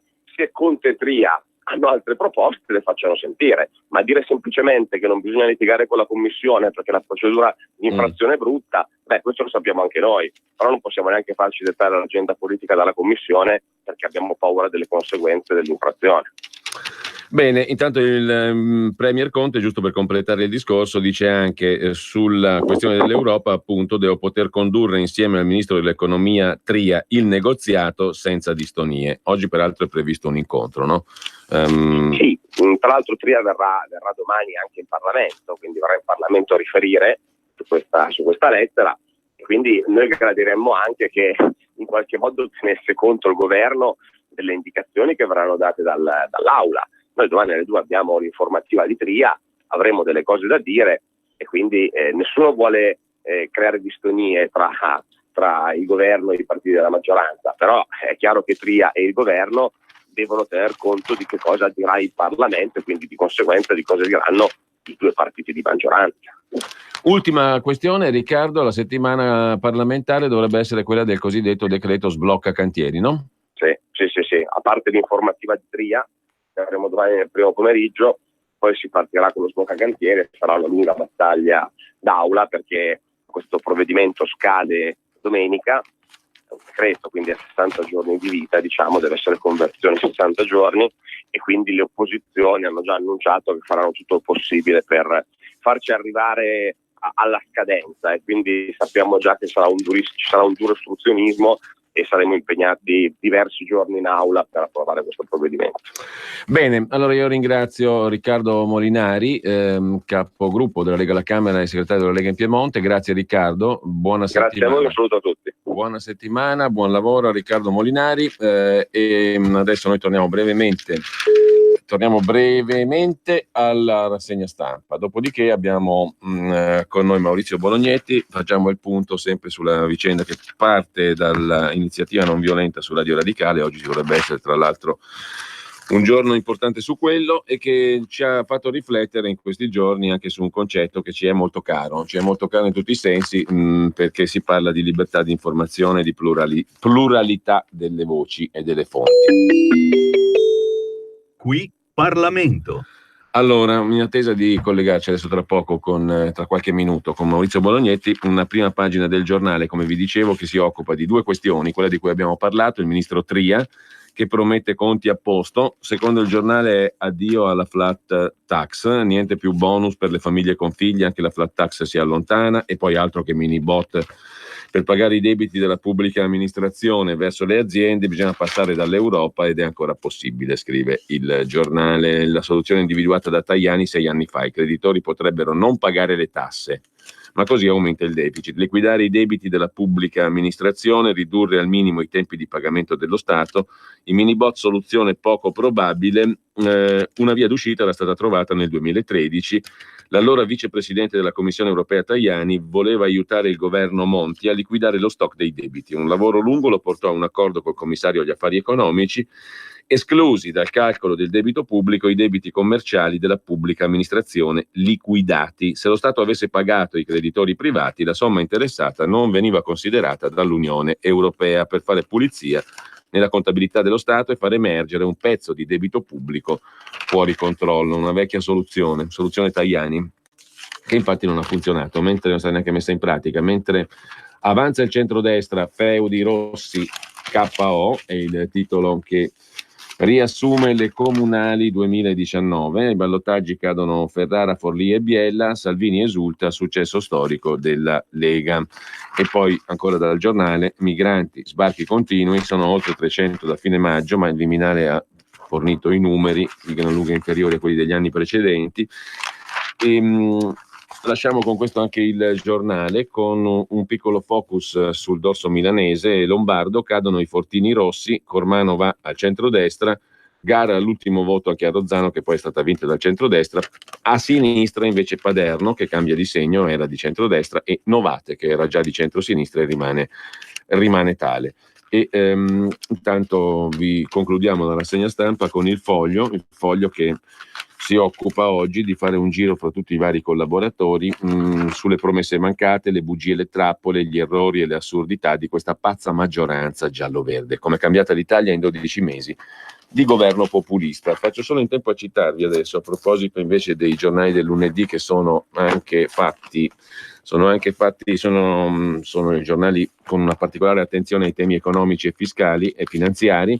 Da Italia Oggi 7, con il direttore Marino Longoni, l'addio a scontrini e ricevute, una novità: dal 1 luglio o da gennaio sotto i 400.000 euro saranno sostituiti dalla trasmissione giornaliera degli incassi.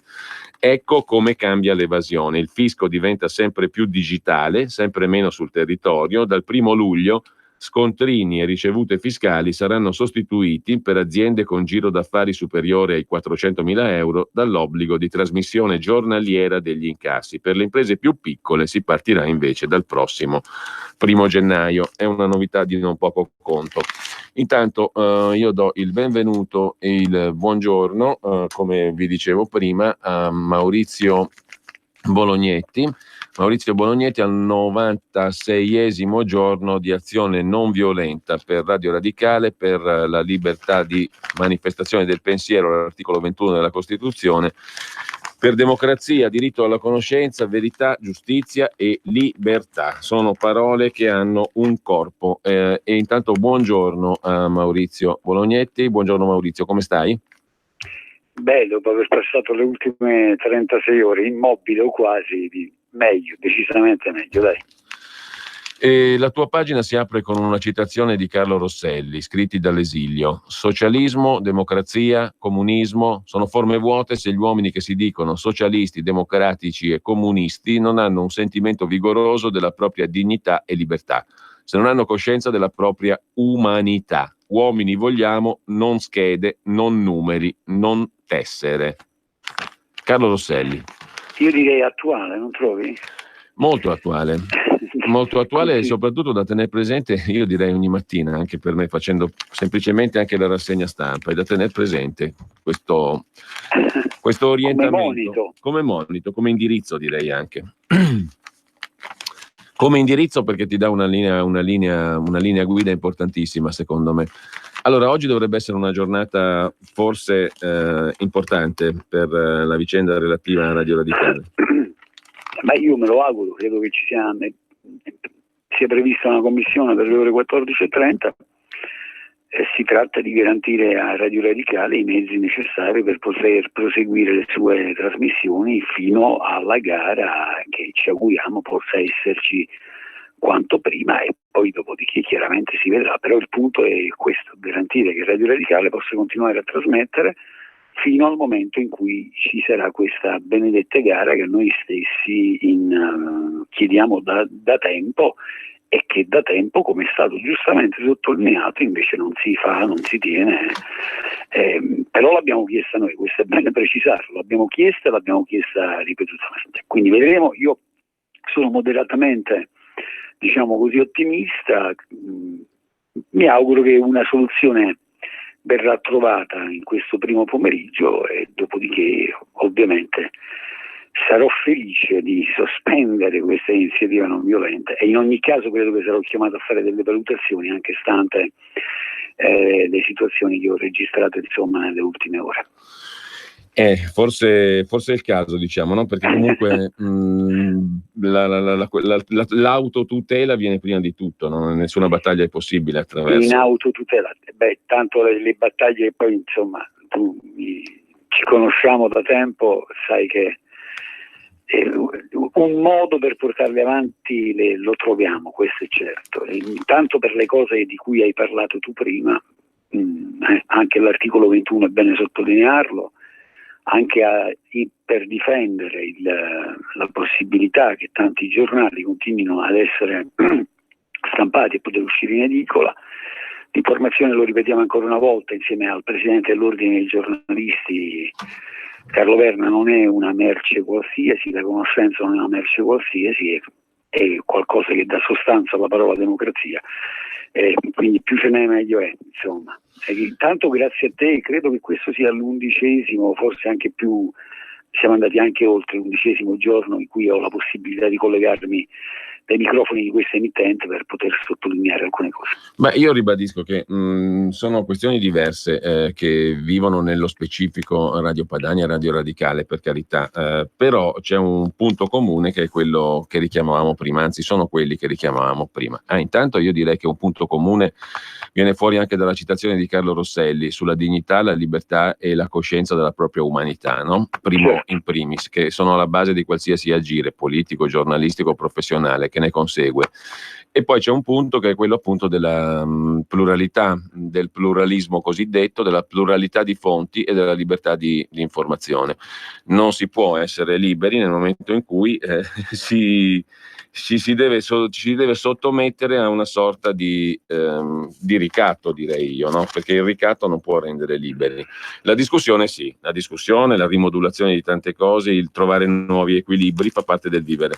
Magari uscire un po' fuori anche da certi schemi, da totem, tabù. Appunto. Anche troppi ne abbiamo, diciamo, no? Di verità rivelate, da non si sa chi, di cose che devono essere immutabili perché si è fatto sempre così, non si capisce perché. Vale anche per questa lunga crisi che attanaglia tutti noi, verrebbe da dire il mondo intero.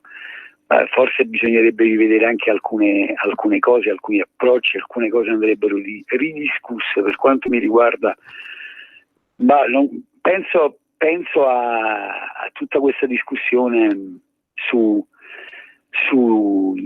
la possibilità di sporare o non sporare certi limiti. Io credo che dovremmo riflettere con attenzione a livello europeo, perché ho l'impressione che le ricette che sono offerte in questi ormai più di 10 anni, non sbaglio, molto di più. Non credo che ci abbiano aiutato granché, ma poi staremo a vedere.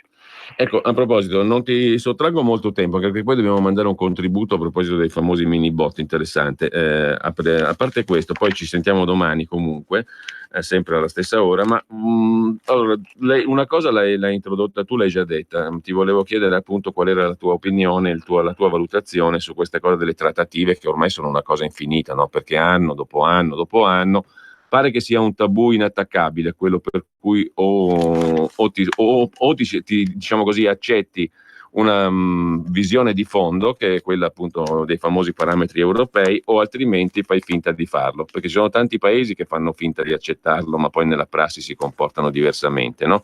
In nome della Realpolitik, dalla Francia alla Germania, non tutti rispettano le regole comuni. In molti casi si tenta di farle rispettare ai paesi più deboli in chiave anche ammonitrice. La vicenda della Grecia per me rimane uno scandalo da un punto di vista politico e anche da un punto di vista antropologico e umano. Della Grecia. Quindi questo l'hai già chiarito prima, allora ti volevo chiedere soltanto una cosa ancora. In questi tanti giorni della tua iniziativa non violenta, in questi lunghissimi giorni che sono arrivati al 96esimo oggi, con una pausa, chiaramente, chiariamo, anche perché sono a quest'ora dove sarei, altrimenti c'è stata una pausa forzata, diciamo. Forzata e neanche tanto lunga, ma comunque al di là di questo, quali sono state le esperienze umane più importanti, più significative, le scoperte, tra virgolette, che hai fatto in questi 96 giorni? Ma guarda, io credo che una delle cose più significative sia stato l'invito che ho ricevuto da una scolaresca di Potenza, da una docente di Potenza, e in collegamento telefonico qui io vivo all'Otronico, in provincia di Potenza, Parco Nazionale del Pollino, dove mi auguro di averti presto ospite, così ne approfitto anche per cominciare. E per parlare per circa un'ora con gli studenti di questo liceo, di questa seconda classe, delle ragioni della non violenza, del perché la non violenza e di questa pratica della non violenza. Credo che sia stata una delle cose più significative. Credo che altrettanto significativo sia stato il fatto che tantissimi comuni in tutta Italia e regioni, perché ormai sono 12 le regioni che hanno deliberato su questa vicenda, si siano convocati per discutere, io direi di democrazia, di diritto alla conoscenza e poi anche guardiamo anche l'intergruppo.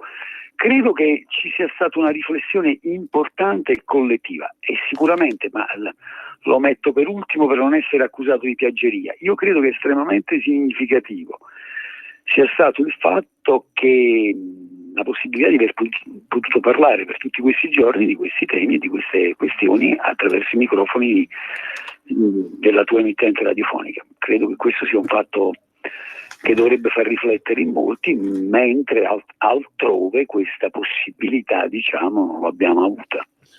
Allora Maurizio, ci sentiamo domani, io ti ringrazio, ci salutiamo. Sono io che ringrazio te e ti abbraccio. A domani alle 9:15, lo dico io stavolta, viva Radio Radicale, viva Radio Padania. Lo diciamo assieme, un abbraccione. Grazie a Maurizio Bolognetti. Adesso io vorrei proporvi brevemente un passaggio a proposito di Minibot. Ne ha parlato con la consueta lucidità Dario Galli proprio ieri con Roberto Maggi e mi sembra che sia opportuno risentirlo. Tra poco invece parleremo di un libro con una voce che ben conoscete, in veste di coautore di un libro sulla propria biografia, anche politica, soprattutto politica. Tra poco. Perché non viene pagato. E questa è l'unica cosa di cui tutti dovrebbero parlare per primi, Tria, Conte, tutti gli altri. Quindi perché ci sono enti pubblici che non pagano le imprese che hanno fatto i lavori? E questa sarebbe la prima domanda a cui rispondere ed è l'antefatto del problema. Detta questa roba, c'è comunque questa situazione di cui tutti si lamentano perché ci sono imprese in gravi difficoltà, molti che rischiano di chiudere, qualcuno che chiude, e comunque una situazione in cui, come dire, ci sono comunque un pezzo di economia reale italiana che si trova in difficoltà per colpa dello Stato. Allora la domanda è: perché lo Stato non paga? Ripeto quello che ho detto prima. Non si capisce, non dovrebbe esserci questa situazione, ma c'è. Perché ovviamente da Renzi in avanti, se lo Stato avesse cash questi 50 miliardi da pagare alle imprese, semplicemente domani mattina li pagherebbe tutti, il problema non c'è. Perché non lo fa? Perché non ha i soldi. Tralascio quello che ho detto prima, che non va mai dimenticato: non deve non avere i soldi, però non ce li ha. A questo punto possiamo fare due cose: o far finta di niente e quindi continuare a parlare che il debito prima o poi sarà onorato, però intanto non lo fai con tutte le conseguenze negative del caso, o cerchi di fare qualche cosa per affrontare il problema, che non è semplicemente quello di dire vabbè allora paga, perché i soldi non ce li hai. Certo, quindi all'interno di questa situazione sbagliata da montare 53 miliardi, ma che c'è, come fai conto, c'è una cinquantina di miliardi per cifra tonda, cercare di risolvere. Allora il Minibot non è un'emissione di buoni del tesoro. I buoni del tesoro, che siano bot, BTP, qualunque altra cosa, semplicemente vanno a coprire il deficit annuale. Sintetizza in maniera non perfetta tecnicamente, ma per capire.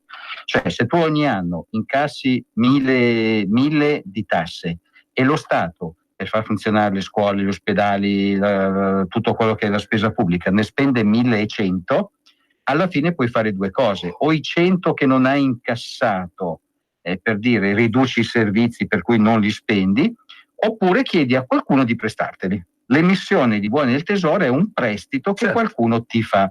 Perché qualcuno te lo fa? Per due motivi: il primo, perché pensa che prima o poi gli ridai indietro, e il secondo, perché a fronte di questo prestito, che è un prestito oneroso e non come dire gratuito, lui ha un ricavo e quindi è un investimento per chi ti presta i soldi. Uno che ha tanti soldi, i fondi di investimento, i fondi di pensione americani, i cittadini che avanzano dei soldi, dicono: li metto in banca e prendo lo 0% sul conto corrente, oppure li investo. Se sei un imprenditore magari investi nella tua impresa, se sei un cittadino di quelli smart investi in borsa con i rischi del caso, oppure se un cittadino normale che non vuole rischi, dice sì, ho lì 20.000 euro, sai cosa faccio? Compro 20.000 euro di bot, mi rendono il 2,5%, ogni anno comunque recupero l'inflazione. Questo è il caso. Se sei un fondo, dice beh, piuttosto che comprare i Bund tedeschi che mi danno lo 0,20 in meno, cioè compro 1.000 e dopo un po' mi ritrovo 980, per dire compro i buoni del tesoro italiano che costano 1.000, però l'anno dopo c'ho il 2,5% in più. Benissimo. E queste sono le emissioni del buono del tesoro. I Minibot a cosa servono? A quest'altra cosa. Diciamo, tu azienda Bianchi Luigi mi hai fatto un lavoro da 100 euro. Io purtroppo dovrei averli, ma non ce li ho. Non so cosa faccio, non ce li ho. Cosa faccio? O aspetto di averli, 6 mesi, 1 anno, 2 anni, 3 anni, e quando ce li ho te li do, oppure ti do un buono. Dico, ti do 100 euro di buono. Tu con questi 100 euro cosa puoi fare? Intanto è una cosa molto semplice. Se alla fine dell'anno hai delle tasse da pagare, invece che tirar fuori 100 euro dei tuoi, usi questi miei 100 euro. Oppure, se questo sistema viene codificato e quindi accettato da tutti, hai un tuo fornitore, mettiamo che tu fine anno non devi pagare tasse, perché quest'anno non ne devi pagare, sì. Però è un tuo fornitore che invece le paga ed è quello che ti vende il cemento, la sabbia, l'asfalto. Allora ti puoi mettere d'accordo con lui, i 100 euro che ti ho dato a te sotto forma di buono, tu li dai al tuo fornitore che li usa per pagare le tasse. E quindi la differenza fondamentale, qual è? Qui il nocciolo della questione che non capisco come faccio a non capire. Questa non è il nuovo debito, perché il debito ce l'hai già. Nel momento in cui tu hai 1.000 euro di botta di debito pubblico, ma hai anche 100 euro di lavori non pagati, tu non hai 1.000 euro di debito, hai 1.000 più 100, 1.100 euro di debito, di cui 1.000 codificato sotto forma di botta e 100 non codificato, ma è un tuo debito. Quindi nel momento in cui tu metti fuori i 100, non è che aumenti il debito, perché a chi dai 100 ovviamente dici ti ho pagato la fattura di 100 che ti dovevo. Quindi emetto un 100 ma un 100 in meno di debito. La differenza di fondo cos'è? Che quel 100 lì, invece che restare fermo e non poter essere utilizzato, per chi lo riceve gli permette di comprare delle cose, di rimetterlo in circolo, e alla fine invece di fare cose strane come il credito d'imposta, tutte queste robe qui complicate, alla fine dell'anno invece che mettere 100 euro nell'F24 per pagare una tassa ci metti col buono del tesoro. Quindi, no, lasci finire perché sennò non si capisce. Il concetto di fondo qual è? Che alla fine non c'è debito in più, perché il debito ce l'avevi già prima. Tria non dovrebbe dire, Boccia non dovrebbe dire ma fa debito in più. No, tutti e due dovrebbero dire, ma Stato italiano c'hai 50 miliardi, perché non li paghi? In ogni caso questi 50 miliardi sono un debito, quindi puoi solo scegliere se lasciarlo nel cassetto e quindi non bloccare l'economia reale, o questi 50 euro li rimetti subito in economia reale, perché se io te li do dopo un anno, per un anno non succede nulla. Se io te li do subito, con questi 50 miliardi tu paghi un po' di fornitori, metti insieme il genere, tu non chiudi perché riesci ad andare avanti nel lavoro, non hai 50 miliardi di tasse da pagare a fine anno, benissimo, però lo dividi fra 10 fornitori, ognuno lo usa, quindi alla fine rimetti in circolo. Lo Stato fa una cosa virtuosa perché rimette, certo alla fine dell'anno, se tu paghi col bot, incassi un po' di tasse cash in meno, ma è un debito che comunque tu avevi, è uno stimolo anche per lo Stato per cercare di velocizzare questa. Quindi alla fine non stiamo parlando di emissione di debito, il debito c'è già. Invece che tenere fermi dei soldi li metti nell'economia reale e rispetto al nulla che si fa adesso è comunque uno, come ha detto Giorgetti ieri, i giovani imprenditori industriali a Rapallo, dico, piuttosto che niente, questo è un tentativo per risolvere almeno in parte il problema. Di tutte queste robe che vi ho detto, trovate una riga su tutti i giornali che sono fuori stamattina?